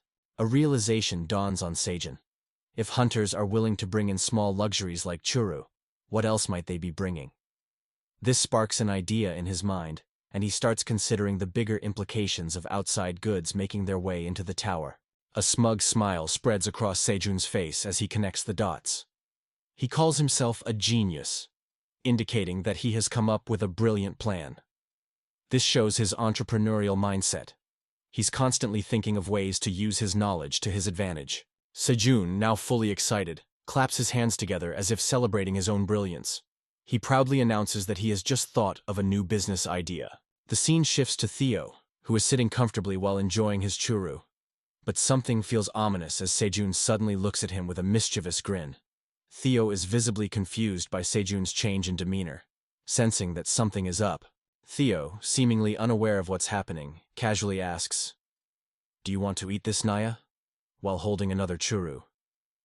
His relaxed attitude contrasts with Sejun's scheming expression, making for a humorous moment where the cat remains oblivious to the fact that he just inspired a major business plan. Theo sits on the ground, holding out a churu stick with a nervous and slightly reluctant expression. His ears are slightly drooped, and a sweat drop on his face suggests unease. His tail is also stiff, indicating that he might be feeling pressured or uncertain about the situation. The protagonist has a serious expression, as if he's made up his mind about something. He swiftly snatches an item from Theo, the sales cat, declaring that he's confiscating it. Theo panics and yells, clearly upset that something valuable was taken from him. He lunges at the protagonist, trying to grab it back. The protagonist holds the item out of reach, while struggling to keep Theo off him. Worried that the cat might scratch his clothes in desperation, Theo explains that he received the item after taking a picture with a human, possibly referring to an earlier transaction or deal. The protagonist recalls that Theo made a deal and took a picture, confirming that there was a prior agreement related to the confiscated item. The protagonist brings up a special contract condition, stating that Theo, the sales cat, can't have extra clients without permission. This means Theo broke an important rule of their agreement. Theo looks shocked, realizing he's in trouble. Theo nervously pretends he didn't know about the rule, clearly trying to play it off. Instead of scolding Theo too harshly, the protagonist motivates him by shifting the conversation to potential new clients, showing he's still interested in working with Theo despite the mistake. Theo excitedly asks if he's back in his role as sales cat Theo. His enthusiasm shows how much he values his position. The protagonist gives Theo back his title, but only for an hour, testing whether he can do better. He even dangles the possibility of longer hours as motivation for Theo to work harder. Theo eagerly agrees, determined to prove himself again. The protagonist lifts Theo up, possibly preparing to send him off for another sales run. Theo looks focused and ready. The protagonist happily invites Theo to sit on his lap, treating him with respect and playfulness by calling him Sir Celiscat Theo. The other rabbits and fish are gathered around a warm campfire, making it feel like a cozy gathering. A white rabbit looks at the fire, seemingly enjoying its warmth, as if checking if it's good enough for Theo. The protagonist continues pampering Theo, telling him to relax and enjoy his treat, a churro, a popular creamy cat snack in real life. Theo excitedly reacts, showing his love for churro. His face is filled with pure joy, emphasizing how much he loves being spoiled. Theo stretches out in the protagonist's lap, exclaiming in delight while being pampered. The protagonist is gently patting Theo's head while holding out the churro treat. A white rabbit in the background watches the scene while chewing on some grass. Theo's body language shows complete relaxation. Theo, still lying on his back, reflects on the privileges that come with being a sales cat. The panel emphasizes his overwhelming enjoyment of the moment. His face looks blissful as he relishes the treatment he's receiving. Theo eagerly licks the churro treat, completely immersed in its taste. His eyes are closed in satisfaction, and his paws are slightly curled. The sound effects highlight his enthusiastic licking. The protagonist, still holding Theo, watches him with amusement and asks if he enjoys the churro. Theo, still lying down, expresses his desire to eat grilled fish next, hinting at his growing appetite. The atmosphere remains lighthearted and playful. The protagonist, still seated near the fire, acknowledges Theo's request for grilled fish and prepares to serve him. Theo sits comfortably nearby, waiting to be served like a VIP. The fire crackles in front of them, creating a cozy atmosphere. The protagonist, curious about Theo's ability to reach the 38th floor without encountering monsters, questions him. Theo, still relaxed and licking his churro treat, casually answers, revealing that it's thanks to his wandering merchant license. The protagonist looks surprised at the mention of a wandering merchant license, showing his lack of knowledge about its significance. Meanwhile, Theo confidently confirms its legitimacy. Theo proudly holds up his merchant badge, explaining that this proves his status as a legitimate wandering merchant. He further explains that maintaining this license requires paying an expensive annual membership fee to the Wandering Merchants Association. His expression suggests both pride and frustration at the financial burden. Theo explains the hierarchy of the Wandering Merchant license. The higher the level of the license, the more money is required to maintain it. However, with higher levels come better benefits. A visual representation of the ranking system is shown, depicting different levels from beginner to high-level merchants, with increasing privileges as one advances. Theo continues explaining that having the license allows access to various facilities protected by the association. The protagonist listens attentively, processing the new information. A flashback-like scene shows a wandering merchant interacting with monsters without being attacked. Theo clarifies that one of the special privileges of the license is immunity from monster aggression. This means licensed merchants can travel freely without needing to fight. The protagonist, sitting by the fire, asks Theo if he can bring hunters to this floor. His curiosity hints at him thinking of ways to use this information to his advantage. Theo refutes the idea. While monsters won't attack merchants, they will still attack hunters. Additionally, he reveals the existence of an exclusive merchant passageway that only licensed wandering merchants can use. Theo warns that if the protagonist wants to use this shortcut to other floors, he must first obtain a wandering merchant license. His serious expression suggests that this is a strict rule with no exceptions. Theo explains that without using the merchant passageway, it would be impossible to travel from the 38th floor to their current location in just 5 days. His serious expression emphasizes how important the shortcut is for fast travel between floors. The protagonist, curious about his exact location, asks Theo what floor they are currently on. He seems unaware of the significance of their position. Theo casually responds, revealing that they are on the 997th floor. He holds out his paw confidently, as if it's common knowledge. The protagonist processes the information, his eyes widening in disbelief. Shocked, he exclaims, "What?" as the realization of being on such an absurdly high floor hits him. His expression shows pure disbelief and confusion. Theo, the cat merchant, casually states that they are currently on the 997th floor, and questions whether the protagonist was unaware of this fact. Theo's expression remains neutral, seemingly unbothered by the information. The protagonist is hit with the shocking realization, his mind racing as the words 997th floor flash dramatically in red around him. His entire face darkens, and his pupils shrink as the sheer magnitude of their location sets in. Overwhelmed, the protagonist drops to his knees, seemingly unable to process the fact that he is so high up in the tower. His body language suggests pure disbelief and exhaustion. Theo looks at him with confusion, tilting his head slightly.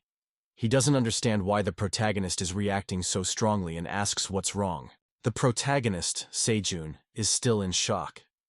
His inner thoughts reveal that he assumed Theo's trips weren't far apart, since Theo couldn't use waypoints like the hunters. He thought the journey between floors was manageable. Sejun starts to panic, realizing the immense distance between the 38th floor and the 99th floor. His mind is in turmoil, and his vision blurs as he struggles to process the situation. He continues to spiral, with red, warning-like symbols filling his mind. His thoughts tell him to snap out of it, but he can't seem to calm down. He begins sweating, his face turning pale. Theo, realizing Sejun is zoning out, grabs his face with his paws and starts calling his name, trying to get his attention. Theo shouts loudly, telling Sejun to wake up, Nya. His expression is serious as he shakes Sejun, trying to pull him back to reality. Theo, still holding Sejun's face, looks at him with concern. Sejun, looking disoriented, mutters Theo's name, slowly coming back to reality. Theo calls out to Sejun again, trying to ground him. Sejun is still in shock, but starts regaining his senses. Theo suddenly realizes something tragic. His weekly pay has been reduced to ashes. He looks towards the fire with a devastated expression. The camera shifts to the fire, where two large fish wrapped in leaves are roasting on sticks. Flames crackle around them as they continue to cook. Sejun sits in front of the fire, looking troubled. His inner thoughts reveal that it has only been a few weeks since the hunters started clearing the 40th floor. Still deep in thought, Sejun contemplates whether he should give up on leaving the tower altogether. His expression is uncertain as he stares at the fire. Theo, sitting by the fire, listens as the cat, Theo, gives strict instructions to properly grill the fish. The cat reminds him not to burn it like the last time, and asserts his authority as the sales cat. Sejun, looking at Theo, tells him that his 1-hour period as sales cat has ended. Theo is shocked, realizing that 1 hour has already passed so quickly. Theo expresses disappointment that his time as sales cat is over. His face looks regretful, and he lets out a sigh. Sejun suddenly notices something shiny and golden near Theo, his expression shifting to curiosity and slight concern. A golden object gleams in Theo's possession. Sejun's eyes widen as he internally questions, "Wait, that thing is—" A group of hunters is gathered in a forest, looking distressed. They discuss their difficult situation, realizing that not only are their potions running low, but they also don't have much food left. One of the hunters worries about how they'll carry their wounded back through the dangerous new floors, indicating that the monsters are too strong. Another hunter, overwhelmed by despair, shouts in frustration, questioning whether they are fated to die here. Suddenly, a voice calls out to them. A new figure appears, addressing the hunters directly. Sejun and Theo stand atop a rock, confidently offering their assistance. Sejun, dressed in merchant-like clothing, cheerfully asks if they'd like to check out some good items. Theo adds that they're selling everything at a cheap price, emphasizing their offer to help the struggling hunters. A group of excited hunters recognizes Sejun and Theo. One of them exclaims that it's the legendary wandering merchant and tomato farmer, Park Sejun. They also acknowledge Theo as his mascot, the orange cat. Sejun, amused, acknowledges how his story has spread everywhere, realizing his reputation has grown significantly. The hunters are ecstatic, throwing money in the air as they shout that it's true Sejun appears before helpless hunters. They eagerly offer their money, desperate to buy his goods. Theo, wielding a wooden stick like a staff, tries to control the crowd, instructing everyone to line up in an orderly fashion. Later, Sejun is seen in a more casual moment, deep in thought. He asks Theo if it's possible for him to become a wandering merchant as well. Theo, slightly confused, reminds Sejun that he comes from outside the tower, implying that his situation might be different from those born or raised within it. Theo explains that only creatures born inside the tower can become wandering merchants and questions Sejun, asking if he didn't know that. Sejun is in shock, his face turning dark and blank as the revelation sinks in. Theo, unfazed, tells Sejun that no matter how cool it may sound, he has to give up on the idea. Sejun clenches his fists, visibly frustrated, as Theo calmly looks at him. Sejun throws his head back and screams in rage, clutching his hair. The rabbits and Theo look at him in shock, unsure how to react. Sejun, unable to hold back his anger, shouts, "Fuck!" in large, bold letters. His body language shows pure frustration. Sejun stands with his fists clenched, looking up at the sky. He curses the tower, shouting, "This damned tower!" The panel emphasizes his overwhelming anger and sense of defeat. A group of white rabbits, one wearing a small hat and armor, stands alert. They appear to be reacting to something happening nearby. A group of poison bees with large purple eyes hovers over the cherry tomato plants. They seem to have noticed something unusual. A massive black dragon is inside a grand hall or castle, holding a red object in its claw. It looks like it has been disturbed by a noise. A wide shot shows Sejun standing near a fire, breathing heavily. The scene suggests he has just finished yelling.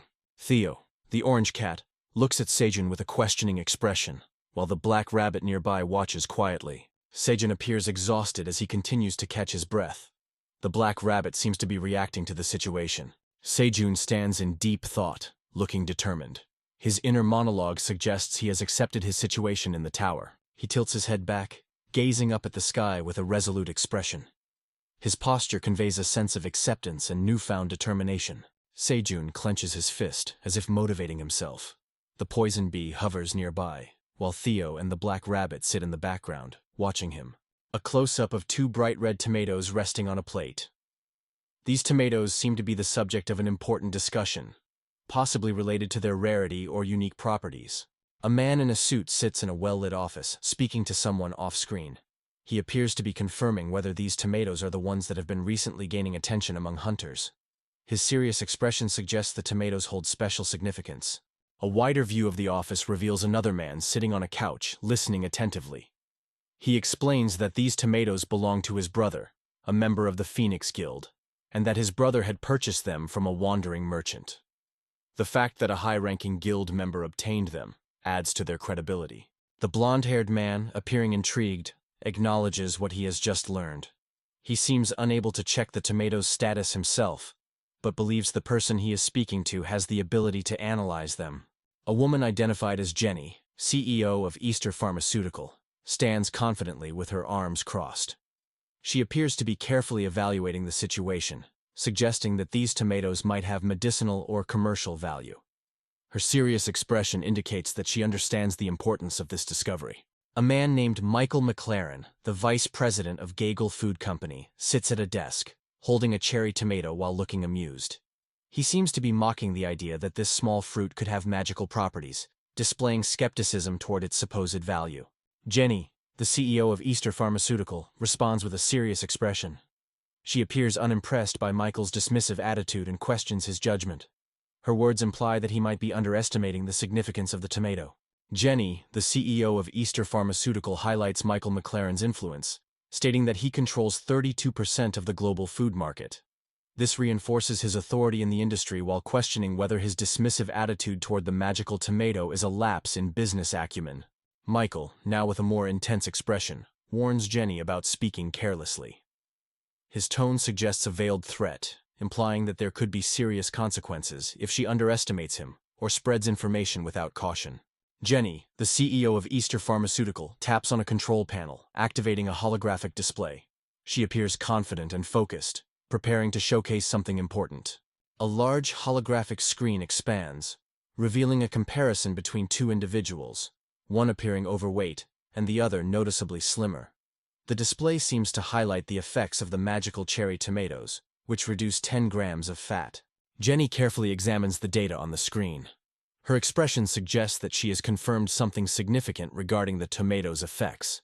Michael McLaren, the vice president of Gagel Food Company, is visibly shocked as he sees the information. His reaction suggests disbelief or concern upon realizing the potential impact of the tomatoes on the market. Jenny, sitting confidently on a couch, explains that their research team was unable to extract the compound from the magical cherry tomatoes obtained from the tower. However, she reveals that the data collected in a short period exceeded their expectations. Michael McLaren, seated at his desk, listens with skepticism. He questions Jenny's motive for sharing this information, appearing wary of her intentions. McLaren expresses suspicion, implying that Jenny might be trying to monopolize the discovery for herself. He seems concerned that she has an agenda beyond just sharing information. Jenny calmly responds, stating that she is only interested in utilizing McLaren's previously failed tower farming project. Her composed expression suggests that she has a well-thought-out plan. McLaren reacts with surprise, seemingly caught off guard by Jenny's unexpected request. Michael McLaren looks surprised and suspicious as he questions how Jenny knows about the failed tower farming project. He wasn't expecting her to bring it up. Jenny smirks confidently, standing across from McLaren. She brings up a personal matter, suggesting that he should focus on regaining his father's position as president of Gagel, indicating she knows about the company's internal affairs. McLaren listens intently as Jenny continues, revealing that the current chairman of Gagel is sick, and the board of directors is preparing to elect a new chairman in his place. This news seems to put McLaren deep in thought. Jenny, leaning forward with a confident expression, places a few cherry tomatoes on the desk. She directs McLaren's attention to them, implying that they might hold great value. Jenny challenges McLaren, asking for his opinion on the cherry tomatoes. Her assertive posture and intense gaze suggest that she's making an important business proposal related to their potential. Michael McLaren picks up a cherry tomato with an intrigued expression. His grin suggests a mix of curiosity and skepticism as he examines the fruit before taking a bite. He places the tomato in his mouth, still wearing the same confident smirk, as if expecting nothing extraordinary from it. As he chews, his expression begins to shift. The taste surprises him and he comments on its unexpected sweetness. Sitting back at his desk, McLaren fully processes the flavor. His demeanor changes to one of genuine amazement as he acknowledges just how delicious the tomato is. Michael McLaren bursts into loud laughter, standing confidently behind his desk. His reaction suggests he is highly impressed, possibly even amused by the situation. Jenny remains composed, watching his reaction. His laughter continues, filling the room, indicating his overwhelming delight at the unexpected flavor of the tomato. He finally calms down, now with a satisfied smirk on his face. His expression suggests that he acknowledges the worth of the cherry tomato. Michael expresses his desire for another tomato, clearly wanting more after being amazed by the taste. Jenny, unimpressed, refuses to give him another one, sarcastically suggesting that if he wants more, he should enter the tower and buy them himself. Seijun is seen writing in the dirt with a stick. The words "knowing my surroundings and daily necessities" are scribbled on the ground, indicating that he is strategizing and making a plan. This suggests that Seijun is taking a more organized approach to survival, reflecting on what they currently lack and what they need to improve. It shows his growing leadership and adaptability inside the tower. Seijun, sitting on the ground with Theo and the rabbits gathered around him, explains that they need to fix past inconveniences they've experienced. This implies that they have been struggling with certain issues, likely regarding food, shelter, safety, or other resources. Now, Seijun is determined to solve those problems and improve their living conditions. He continues his plan, stating that they must increase the items they have for daily activities and learn about their surroundings for safety. This suggests that they might be running low on essential supplies or facing potential threats in the environment. Seijun is taking a cautious approach, ensuring they are prepared for any dangers or hardships. Seijun gazes up at the open sky from his cave, deep in thought. This moment visually represents his desire to expand his knowledge of the world outside his immediate home. He asks Theo if there are any monsters near the cave, signaling that he is prioritizing security before making any major moves. Theo stands up and gestures confidently, responding that there are no monsters nearby, but there is one a bit farther away. This confirms that their immediate area is relatively safe, but there might be threats lurking beyond their current territory. Seijun may need to investigate or prepare defenses in case of future danger. This chapter opens with Seijun taking on a more tactical mindset, planning for survival, security, and long-term sustainability. Seijun looks at Theo with curiosity and concern, asking what kind of monster is nearby. His serious expression suggests that he is preparing for potential danger and needs to evaluate the threat level. Theo, maintaining his usual calm demeanor, responds that the monster is the Crimson Giant Bear. This reveals that the monster isn't just any creature, it's a formidable and possibly deadly one. The fact that Theo identifies it so easily implies that he has encountered it before. A shadowy, ominous image of the Crimson Giant Bear appears, glowing menacingly in the dark.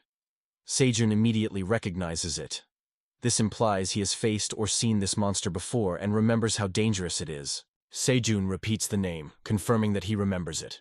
His serious and slightly nervous expression suggests that he understands the level of threat this monster poses.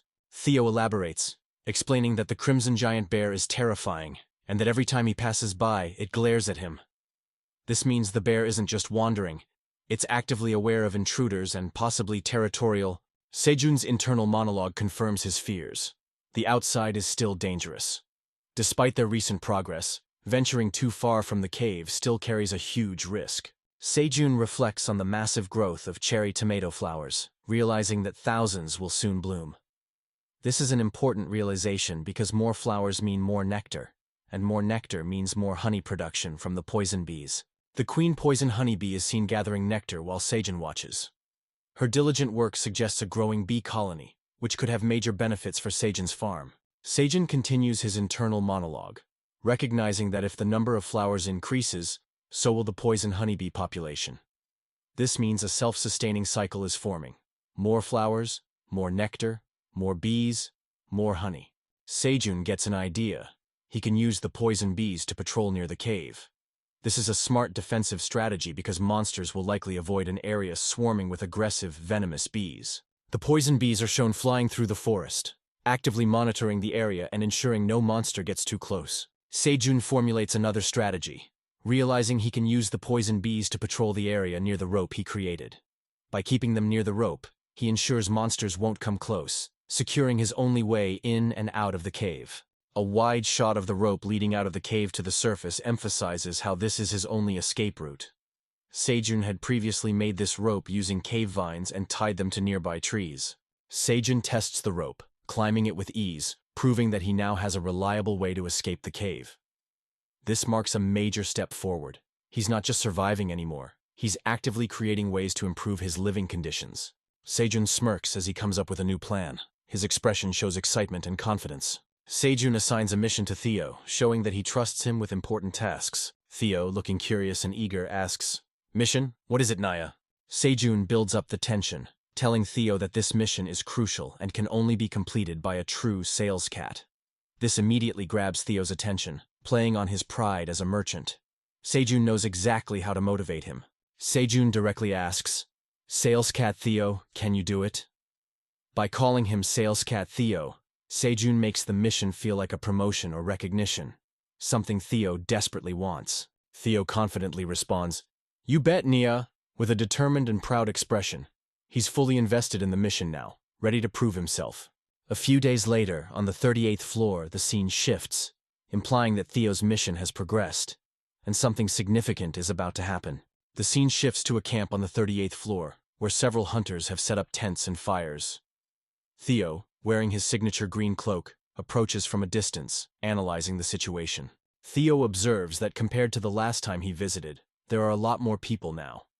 His sharp instincts kick in. He realizes they aren't just passing through, but securing their spot. This suggests that the camp is becoming a long-term base for hunters. Instead of worrying, Theo sees an opportunity. More people, more buyers for his goods. His entrepreneurial mindset kicks in, and he prepares to make some serious sales. Theo confidently leaps forward, eager to capitalize on the growing market. His excitement shows he's fully committed to his mission. Sejun knew exactly how to motivate him. Theo makes a dramatic entrance into the hunter camp, leaping into the air with style. A long, flowing ribbon-like motion effect follows him, emphasizing his speed and agility. Theo makes a dramatic entrance into the hunter camp, leaping into the air with style. A long, flowing ribbon-like motion effect follows him, emphasizing his speed and agility. Theo lands gracefully, his presence immediately catching attention. The hunters quickly react, their surprised expressions showing they've been waiting for him. Theo confidently announces his arrival, exclaiming, "I'm here, Nia!"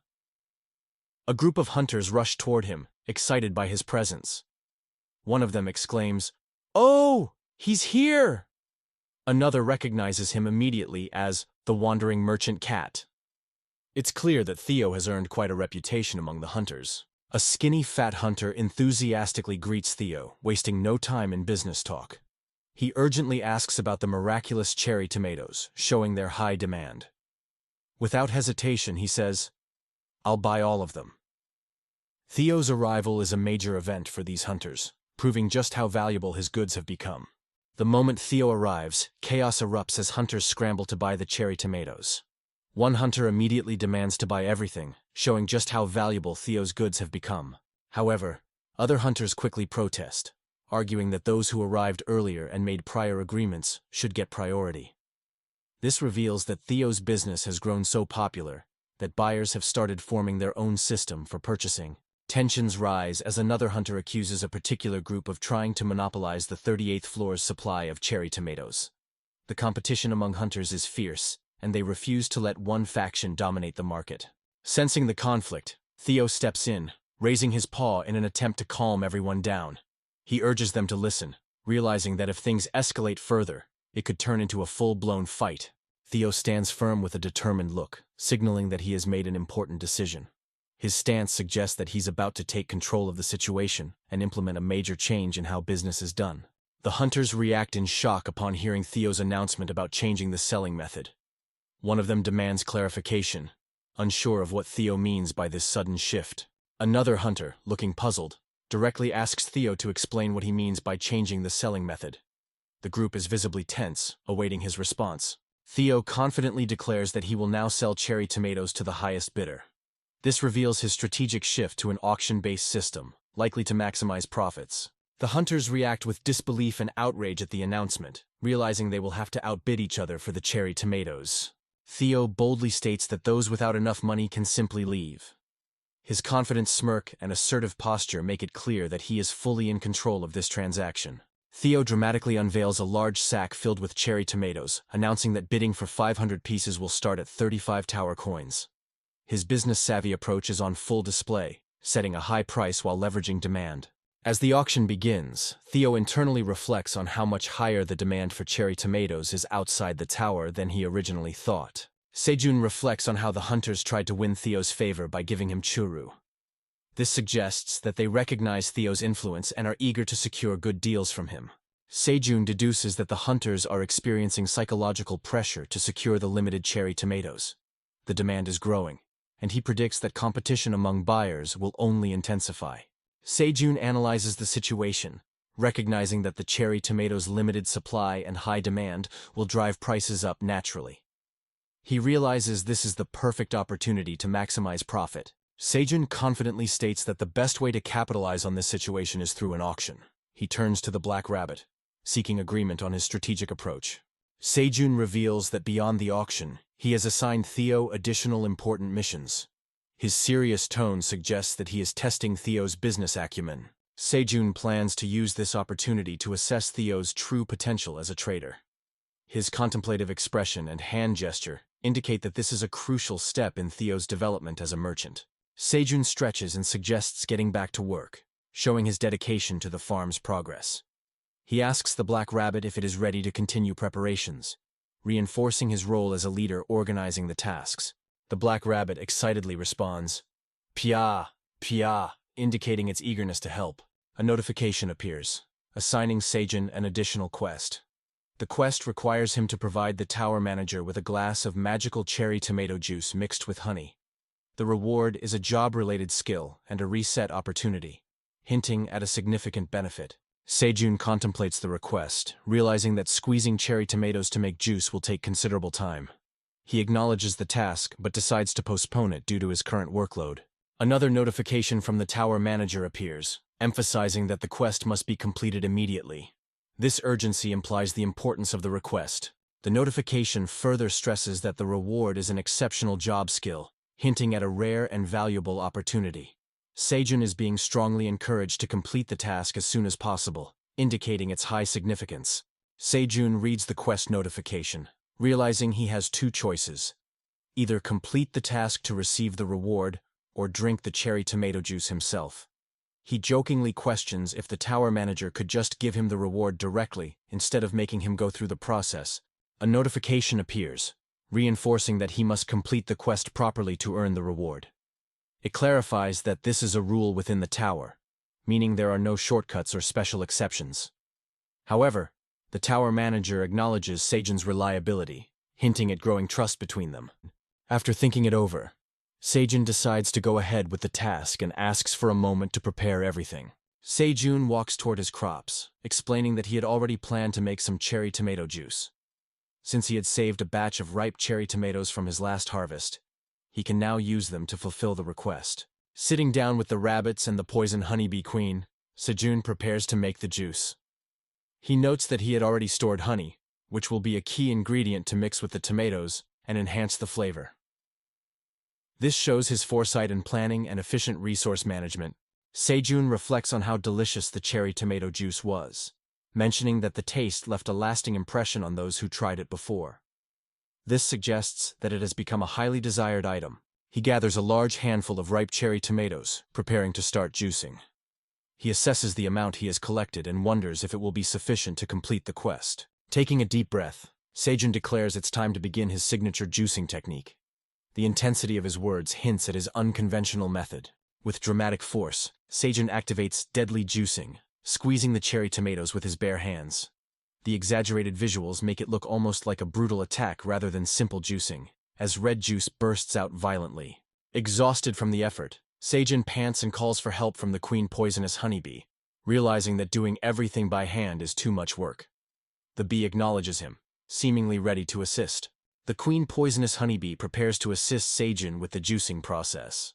A golden, syrup-like liquid begins to form in her mouth, indicating that she will contribute her honey to the mix. She confidently holds up a large, glowing drop of honey, her eyes shining with determination.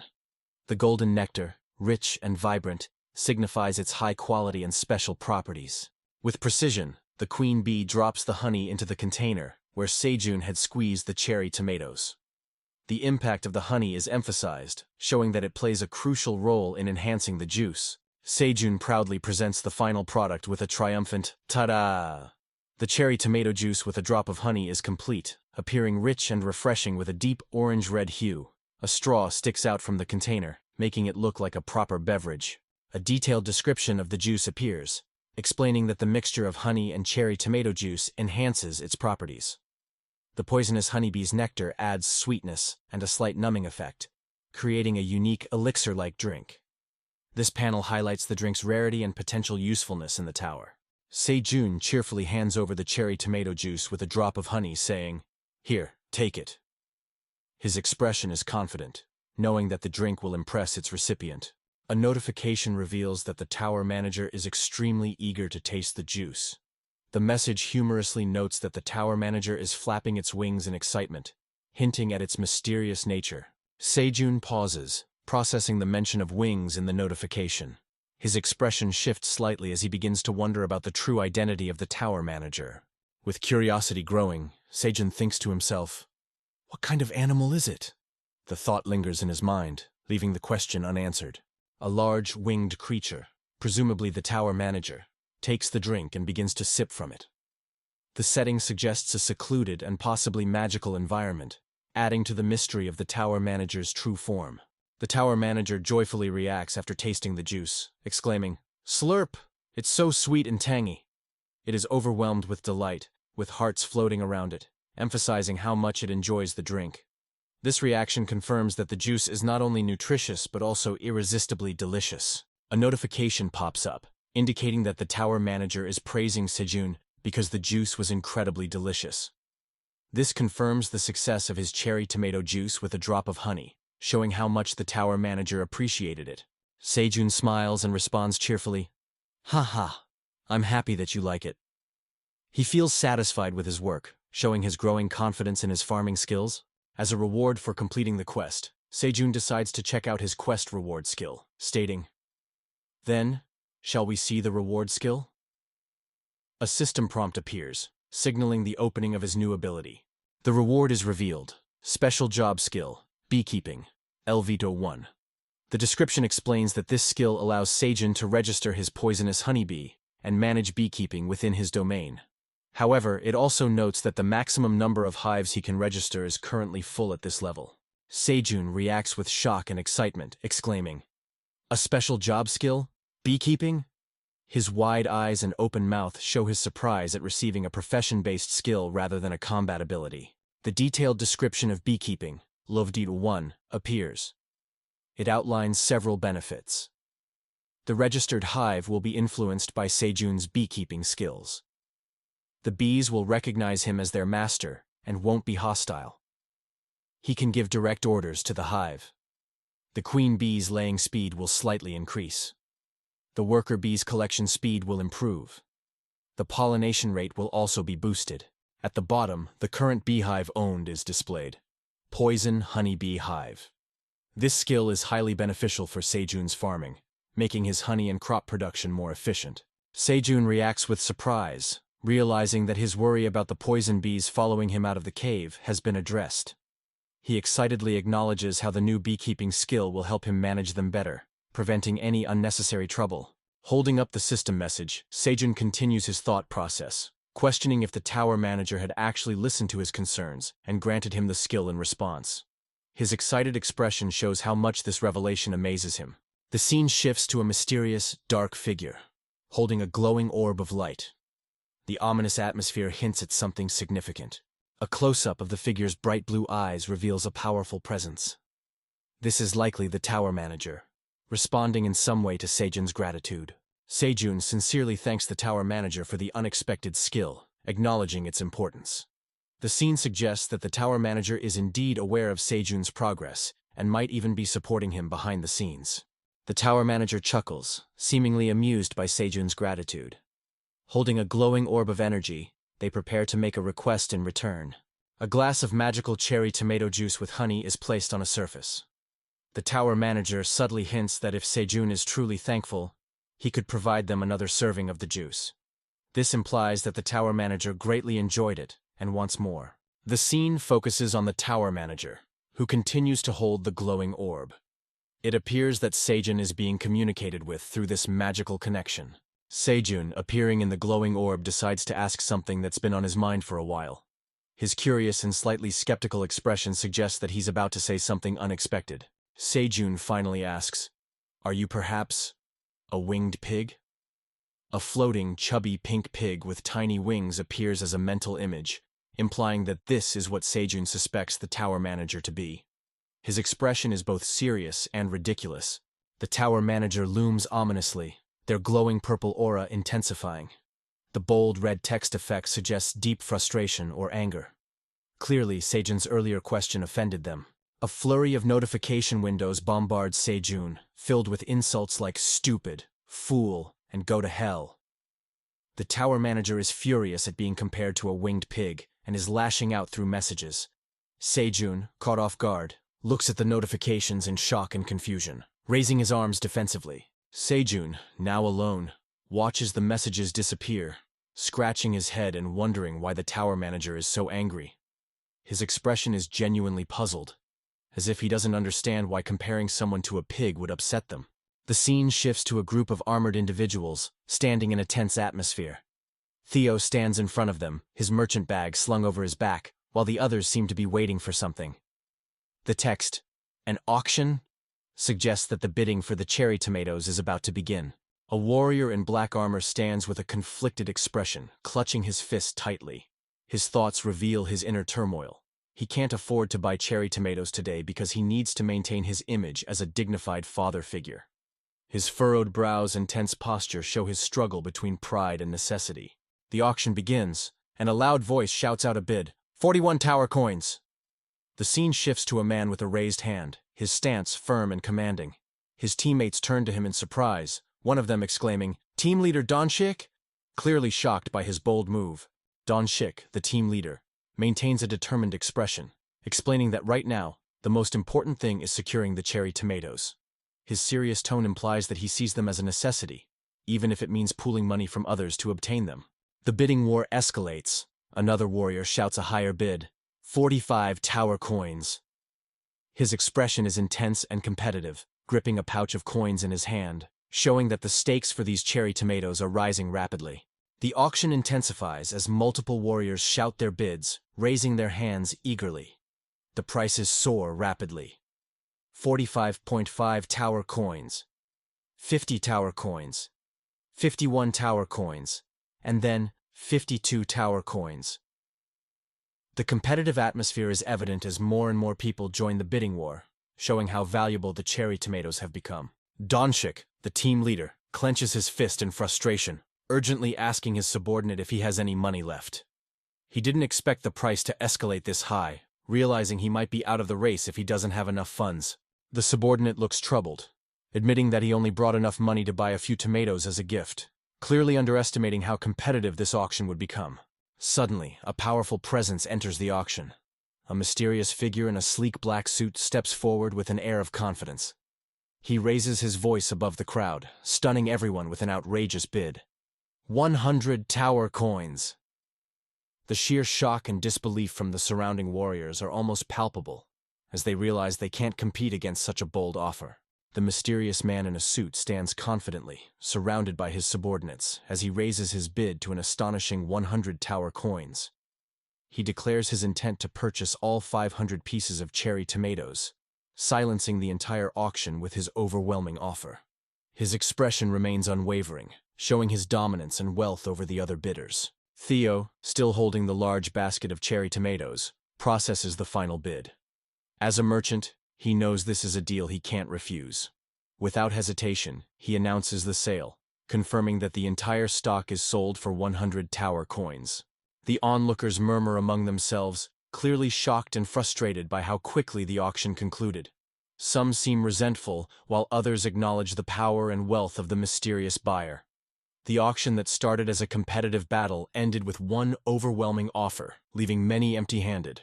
A hunter from the crowd recognizes the mysterious man in the suit and internally expresses his concern. He recalls that this man is a major figure in the pharmaceutical industry, someone who has hired young hunters in the past. His presence here is unexpected, making the hunter uneasy about his motives. The mysterious man smirks slightly, seemingly amused or indifferent. One of the hunters in the crowd reacts with confusion and shock, exclaiming, "Huh?" as he too realizes who the man is. A different hunter with white hair turns and glares intensely at the mysterious man, his expression filled with suspicion and tension. His body language suggests confrontation, as if he's already aware of something troubling about this man's presence. A hunter approaches the white-haired man, addressing him as Chris, and questions why he is in this expedition group. The tone suggests this wasn't part of the plan, and the presence of someone of his status is raising suspicions. The white-haired man, now identified as a high-ranking figure, calmly apologizes but explains that his younger sister is also part of this hunter expedition.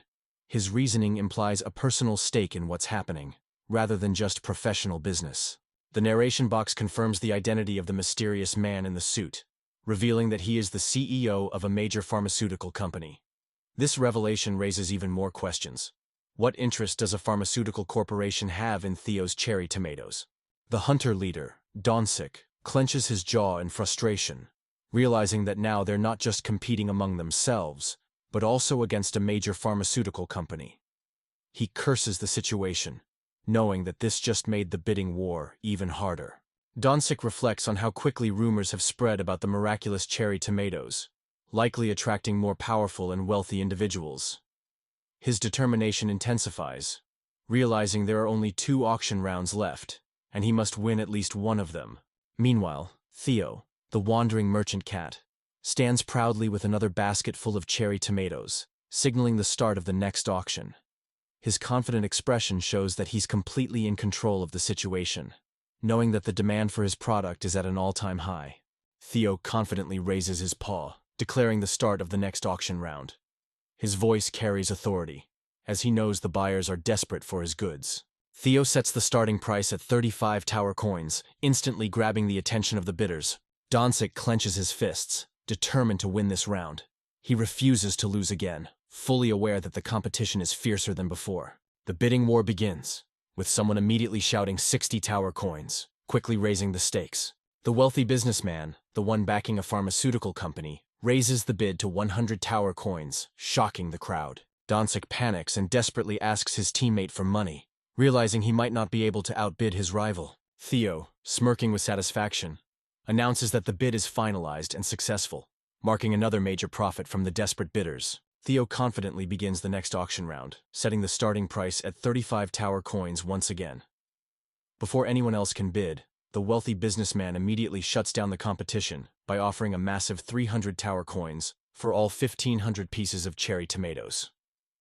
His dominance is clear, leaving no room for other buyers. One of Donsik's men tries to calm him down, suggesting they wait for the next opportunity instead of acting recklessly. Theo completes the transaction and the businessman's subordinates swiftly load the tomatoes onto their transport, ensuring a smooth transaction. The businessman, holding a single cherry tomato, admires the quality of the product. He smirks, feeling satisfied that he personally came to acquire them. With the deal complete, he orders his men to hurry back to the first floor of the tower, implying that these tomatoes hold great value outside. A cheerful female hunter greets Theo with excitement, waving at him. Theo, surprised by the sudden approach, quickly turns his head to face her. Theo immediately recognizes her and points, recalling that she was the human who gave him churu. However, he struggles to remember her name. The woman, Suha, smiles, pleasantly surprised that Theo actually remembers her despite getting her name wrong. Theo takes a wild guess, hesitatingly saying Buha, clearly unsure of his memory. Suha corrects him, introducing herself properly as Suha. Suha internally debates whether she should just let him believe his guess was right, amused by the fact that Theo actually remembers her in the first place. Suha excitedly asks Theo if they can take another picture together. As an incentive, she offers him churu, hoping to win him over. Theo's eyes sparkle at the mention of churu, his love for the treat kicking in. But suddenly Theo shakes his head and refuses the churu, stating that he doesn't need it anymore. Suha is shocked by his rejection, unable to believe that Theo, who was once obsessed with churu, no longer wants it. Instead of churu, Theo requests something else, coffee. He mentions that it looked similar to churu, hinting that he's curious about trying it. Suha is confused, questioning if Theo is referring to coffee mix, a common instant coffee packet. Theo excitedly confirms, exclaiming, "Ah, yes, Naya." He then adds another request, asking if she has salt and pepper as well, showing that he's starting to explore new flavors and seasonings. Suha and another woman, both dressed in black, hesitate for a moment, likely processing Theo's unusual request.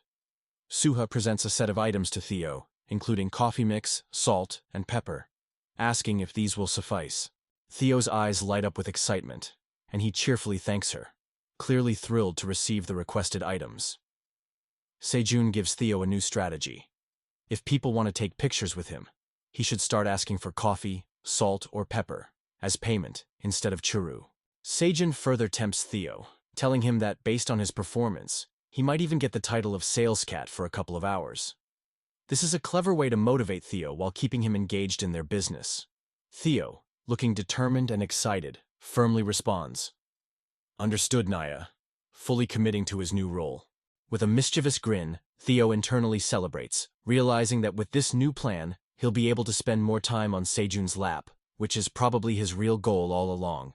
Suha happily poses with Theo in her arms, flashing a bright smile as she takes a picture with him. Theo, while being held, seems slightly resigned, as if he's just accepting this as part of his job. Another picture is taken, with Suha looking satisfied, holding Theo securely. Theo, however, still looks indifferent, as if he's just tolerating the situation. Suha excitedly checks the photos, delighted by how many good shots she got. She thanks Theo for the great deal, showing her appreciation for their trade. Theo, being the professional sales cat he is, politely responds, thanking Suha for the deal, but mistakenly calls her Buha instead of Suha. Suddenly, Suha's attention shifts to Theo's paws, and she excitedly exclaims, "Cat toe beans," as if she just discovered a hidden treasure. Overcome with curiosity, Suha gently grabs Theo's paw, squishing his soft pink toe beans. She's clearly mesmerized by how soft and adorable they feel. Suha continues pressing and squeezing Theo's paw pads, lost in pure bliss as she enjoys the sensation. The text, "This feels so good," shows just how much she's enjoying the experience, completely forgetting about anything else. Theo glares at Suha, clearly annoyed, as he demands an explanation for what she was doing. Suha, caught off guard, flinches in panic, knowing she got carried away. Embarrassed, Suha quickly apologizes, admitting she couldn't help herself because Theo's paw pads felt so good to touch.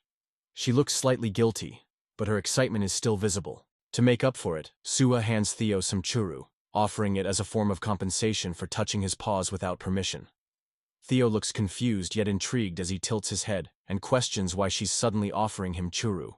Suha, with a contented smile, thanks Theo for letting her touch his paws, saying it was relaxing for her and made her feel good. Theo, still puzzled, finds it strange that humans feel good just from touching his toe beans. His ears perk up slightly, showing his curiosity. Suha explains with admiration, saying that humans don't have soft and pretty paw pads like Theo's. She even admits that they're lucky just to touch them, reinforcing how rare and precious it feels to her. Suha, looking slightly sentimental, notes that since cats don't usually like holding hands, getting to touch Theo's paws is even more special. This highlights how much she appreciates the small moment of closeness with Theo. Suha, still processing Theo's words, questions if that was really the case. That cats dislike holding hands but humans find their paws special. Theo nods confidently, giving a straightforward, yeah. He seems to have fully accepted this logic now. A sudden realization hits Theo. His toe beans aren't just cute, they are beans of luck. His eyes sparkle with newfound importance as he proudly shows off his paws. Another person, one of the hunters, approaches Theo and politely asks if they can also take a picture with him, reminding him that they gave him pepper earlier as a trade. Theo, now in full businessman mode, agrees without hesitation, replying, "Of course, nya." The hunter excitedly prepares to take a picture, raising their camera. Theo holds out his adorable little paws, fully embracing his role as a celebrity merchant cat. Just as the picture is about to be taken, the hunter suddenly hesitates, gripping something in their hands. A sense of anticipation builds. What are they about to do? Theo confidently presents his fluffy paws and offers them up, inviting people to touch them. His expression is calm and composed, as if he's conducting an important transaction. Now, in full merchant mode, Theo widens his eyes and demands compensation, boldly declaring, "Touch them, nya, and give me rewards, nya." His determination is unwavering. His toe beans aren't free. One of the hunters, enchanted by Theo's cuteness, comments to themselves, "So cute. I should bring Churu next time." They've already recognized the power of Theo's business. Theo laughs triumphantly, cradling a huge stack of goods he just earned: coffee, salt, pepper, and more. His paw business is booming, and he's reveling in his success. A thought strikes Theo's mind. He realizes the true power of his fluffy paws. Just by letting people touch them, he can earn supplies and remain a sales cat for 24 hours.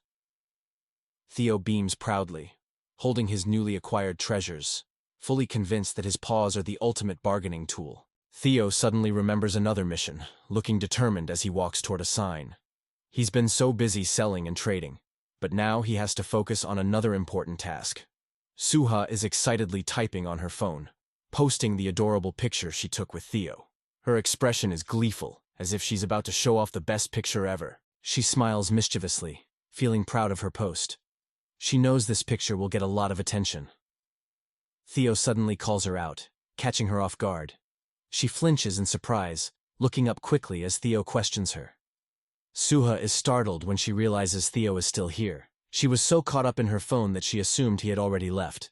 Theo, now curious, asks if Suha is from a place called the Republic of South Korea. His expression is serious. He's clearly investigating something. Suha is shocked, eyes wide as she questions, "Huh?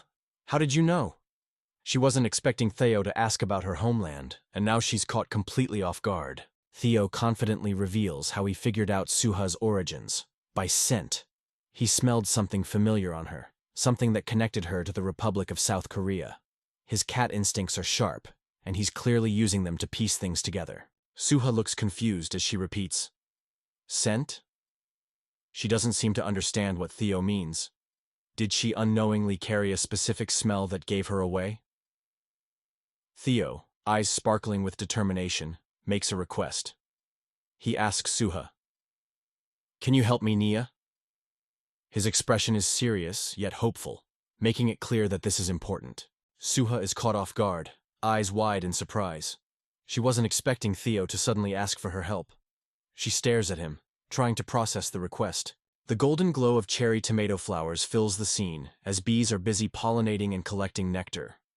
The poisonous honeybees are working efficiently, flying from flower to flower, indicating a well-established beekeeping system in the cave. The lush tomato plants are flourishing, bearing bright red fruits among the green leaves. A close-up of a poisonous honeybee shows it depositing golden nectar into a container. The honey drips down in a thick, rich stream, highlighting the harvest of cherry tomato honey juice. The bee looks satisfied with its work, showing how well it has adapted to its new environment. The game-like interface appears, confirming that Sejun has successfully collected 1 ml of cherry tomato honey juice. The system messages indicate that his beekeeping level 1 has improved, marking small but steady progress. With another notification, Sejun's beekeeping proficiency has been fulfilled, allowing him to level up. The blue system screens pop up repeatedly, showing a significant achievement in his farming journey. This panel marks an important milestone. Sejun's farming and beekeeping efforts are paying off, and he's gradually leveling up his skills. Sejun stands with his arms crossed, appearing satisfied as he assesses his progress. His farming and beekeeping work are going well, and he acknowledges the steady improvement in his setup. The scene shifts to a poisonous honeybee hovering nearby, signifying an increase in the hive's population. A system notification appears, confirming that Sejun's beekeeping skill has leveled up due to the bees thriving in their environment. Sejun reflects on the queen bee's recent behavior, noting that she hasn't been around as much. He speculates that she might be laying eggs to expand the hive, ensuring a larger colony for future honey production. A blue system notification appears, showing a small but significant update.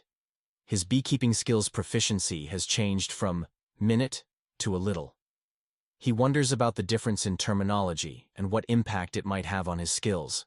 Another system message pops up, informing him that his hive capacity has increased. Previously, he could only manage 1 hive, but now he has room for a second one.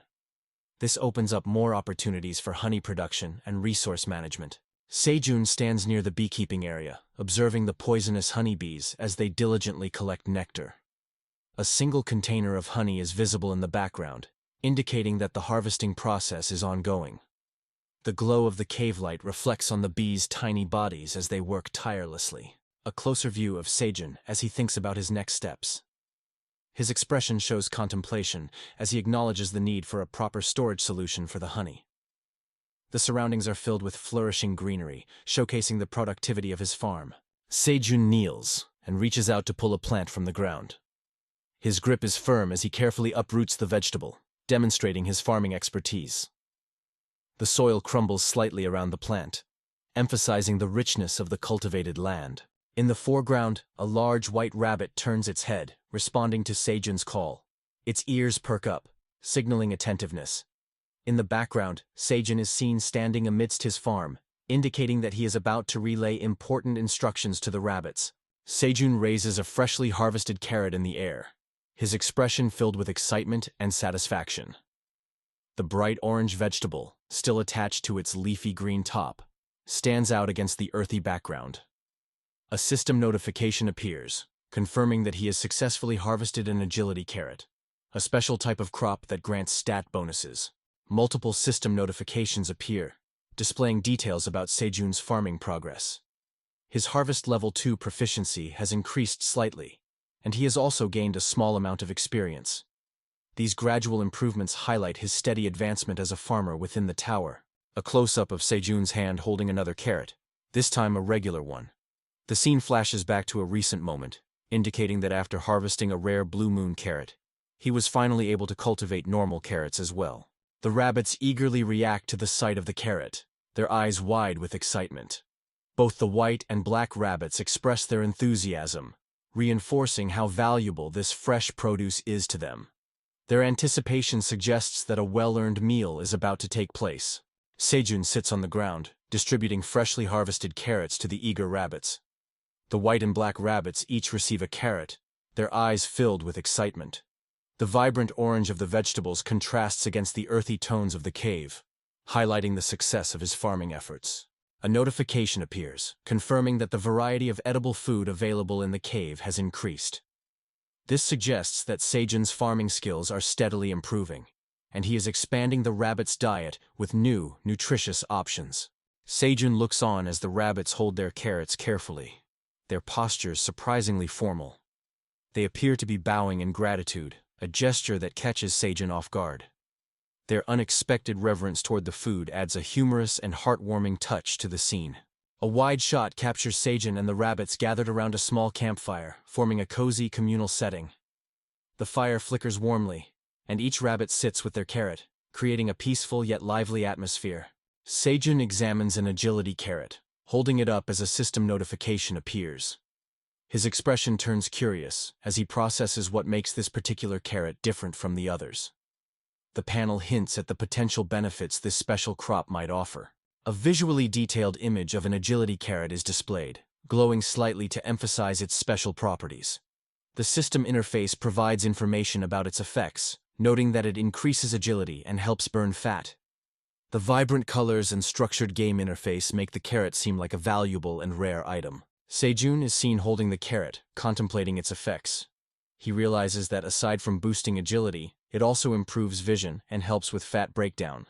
His expression shifts to intrigue as he considers its potential commercial value. If he can mass-produce these carrots, they could become highly sought after. Sejun takes a bite of the carrot and is pleasantly surprised by its taste. The scene captures a moment of satisfaction as he enjoys the unique flavor, reinforcing that these aren't just nutritious, but also delicious. Determined to make the most of his harvest, Sejun quickly plans his next steps, finishing his meal, gathering the remaining carrots, and moving them to storage. His strategic mindset is evident as he prepares to maximize the benefits of his farm. A group of white rabbits is busy loading freshly harvested agility carrots onto a small cart. Their teamwork and efficiency make for a charming and productive scene, showcasing how well they assist in farm operations. The sight of a successful harvest marks another step forward in Sejun's farming journey. A white rabbit is nibbling on a freshly harvested agility carrot, its eyes filled with satisfaction. A small pile of carrots lies nearby, showcasing the success of the recent harvest. The vibrant orange of the carrots contrasts beautifully with the green leaves still attached. Sejun is in the middle of sorting and gathering the harvested carrots.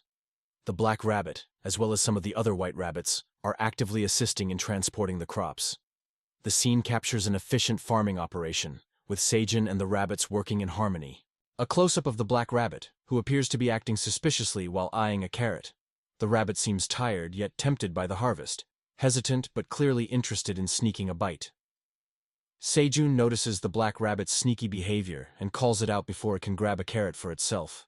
His tone is firm but amused, acknowledging how mischievous the rabbit can be. The black rabbit, caught in the act, looks guilty while clutching onto a carrot. Sejun surveys the storage area, realizing that it's almost at full capacity due to the massive carrot harvest. The rabbits are still busy transporting and stacking the crops, making the storage pile look even larger. Holding another freshly harvested agility carrot, Sejun contemplates whether to wrap things up for the day. The farming session has been productive, and he seems satisfied with the progress. A sudden game notification appears, showing that Sejun's farming proficiency has increased and that he has leveled up. The familiar blue system screens pop up, confirming that his harvesting level 2 has improved, marking steady progress in his farming skills. Sejun looks surprised as he reaches level 10, not realizing when it happened. Another notification appears, confirming that he has also acquired 1 bonus stat point as a level-up reward. A new quest notification suddenly appears in front of Sejun, catching him off guard. He turns to the tower manager, seeking clarification on what this quest is about. The tower manager's system message states that it wasn't their doing, indicating that the quest is part of the system's progression, rather than a special request from them. Sejun learns that this is a job quest, a mandatory task that appears upon reaching level 10. To advance further, he must pass the quest and unlock new class traits, allowing him to progress to the next stage of his journey. Sejun contemplates the job quest that has just appeared. He's heard about such quests before, but seems uncertain about what his own task will entail.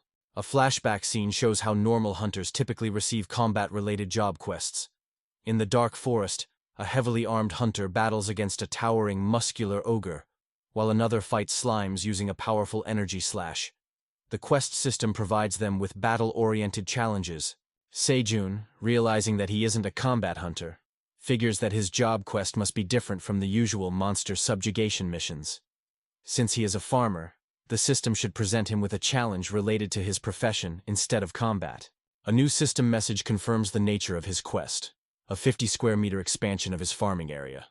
Unlike combat quests, this challenge directly ties into his agricultural growth, requiring him to expand his field in order to pass. A vast farming area stretches across the land, showcasing newly plowed soil and neatly arranged crops. Sejun has successfully expanded his field by 50 square meters, fulfilling the requirements of his job quest. His farm now looks well organized, with different types of crops growing in separate sections.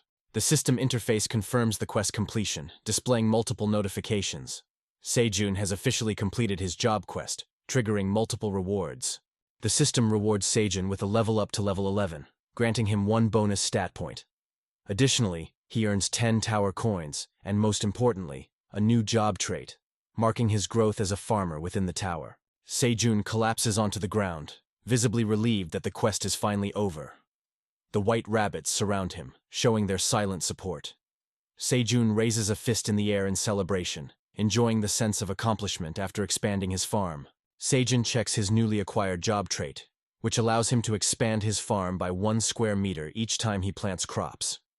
The system notification confirms this passive ability, making his farming even more efficient. He looks over his field, realizing how much he has already expanded it through his efforts. The once small farming area has now grown significantly, proving that his hard work is paying off. Exhausted from the long day of farming, Sejun collapses onto the ground, spreading his arms wide. The sheer amount of physical labor has drained him, and he acknowledges that he can't do any more today. Deciding to end the day, Sejun stands up and signals to the rabbits, suggesting they rest and continue working tomorrow. He yawns while carrying a bundle of harvested crops, clearly fatigued, but satisfied with the day's work. The rabbits excitedly cheer, celebrating the successful expansion of their farm. Their enthusiasm contrasts Sejun's exhaustion, showing how much they appreciate his efforts in providing for them. The husband rabbit stands at the entrance of the burrow, firmly blocking the way as his grown-up sons try to enter. His stance is strict, and his expression is unwavering, making it clear that he won't let them back in. The young rabbits seem confused, not understanding why their father is stopping them. The parent rabbits decisively slam the door shut, cutting off their sons from re-entering the home. The young rabbits stand outside, their faces filled with shock and disbelief as they process what just happened. It finally dawns on them. They have been kicked out of their home and must now fend for themselves. The rabbits tumble down the small ledge, their frantic movements and wide eyes emphasizing their panic and confusion. Some of them try to stop their fall, but they're unable to regain balance. The rabbits crash onto the ground in a pile of fluff, groaning as they try to recover. Their stunned expressions show that they never expected this to happen. Sejun watches the scene unfold, clearly puzzled by the commotion. He looks down at the rabbits, trying to understand why they've come to him all of a sudden. Realizing that the rabbits have been forcibly kicked out of their home, Sejun takes a moment to assess the situation. He notes that they have grown into fully mature adults, which must be why their parents forced them to become independent. With a thoughtful expression, Sejun tells the rabbits that it's time for them to live on their own. However, since it's already late, they'll have to wait until tomorrow to start digging new tunnels for shelter.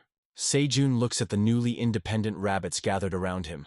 They seem a bit lost after being kicked out of their home, seeking warmth and comfort. Their eyes shine with curiosity and trust as they silently ask if they can stay with him for the night. Sejun chuckles, lying down on a bed of soft green leaves. The rabbits eagerly snuggle up beside him, their fluffy bodies pressing against his arms and legs. The black rabbit nestles close to his chest, while the white rabbits surround him, creating a warm and cozy atmosphere. A sense of relaxation washes over Sejun as he stares up at the cave ceiling, appreciating the simple warmth and comfort of being surrounded by the rabbits.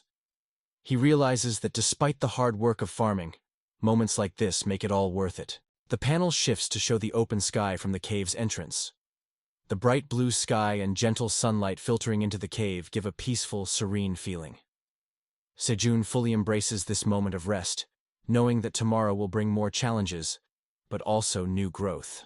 Dongshik, exhausted and sitting on a rock in a forest clearing, wipes his sweat, clearly worn out from recent events. His expression looks troubled as he contemplates something, mentioning his daughter in a resigned manner. The lush green trees in the background contrast with his tired demeanor, emphasizing the weight of his responsibilities. A subordinate approaches Dongshik, his face showing slight confusion. Behind him, Theo, the wandering merchant cat, appears, tail swaying confidently as he walks with a purpose. The atmosphere shifts as Theo's presence signals something important. Dongshik's expression changes to curiosity and mild surprise as he notices Theo standing before him. His subordinate also reacts, wondering why the wandering merchant has approached them directly, something unusual for a figure like Theo. Theo, standing upright with an air of authority and purpose, asks if Dongshik is the leader of the Korean survivors in the tower. His bright green eyes gleam with intent, showing that he isn't here just for a casual chat. Dongshik, caught off guard by Theo's question, hesitates before confirming. His expression reflects both confusion and wariness, as he instinctively senses that Theo has something significant to discuss. Thanks for watching. Make sure to subscribe and hit that notification bell so you never miss out on our next exciting recap. New videos will drop.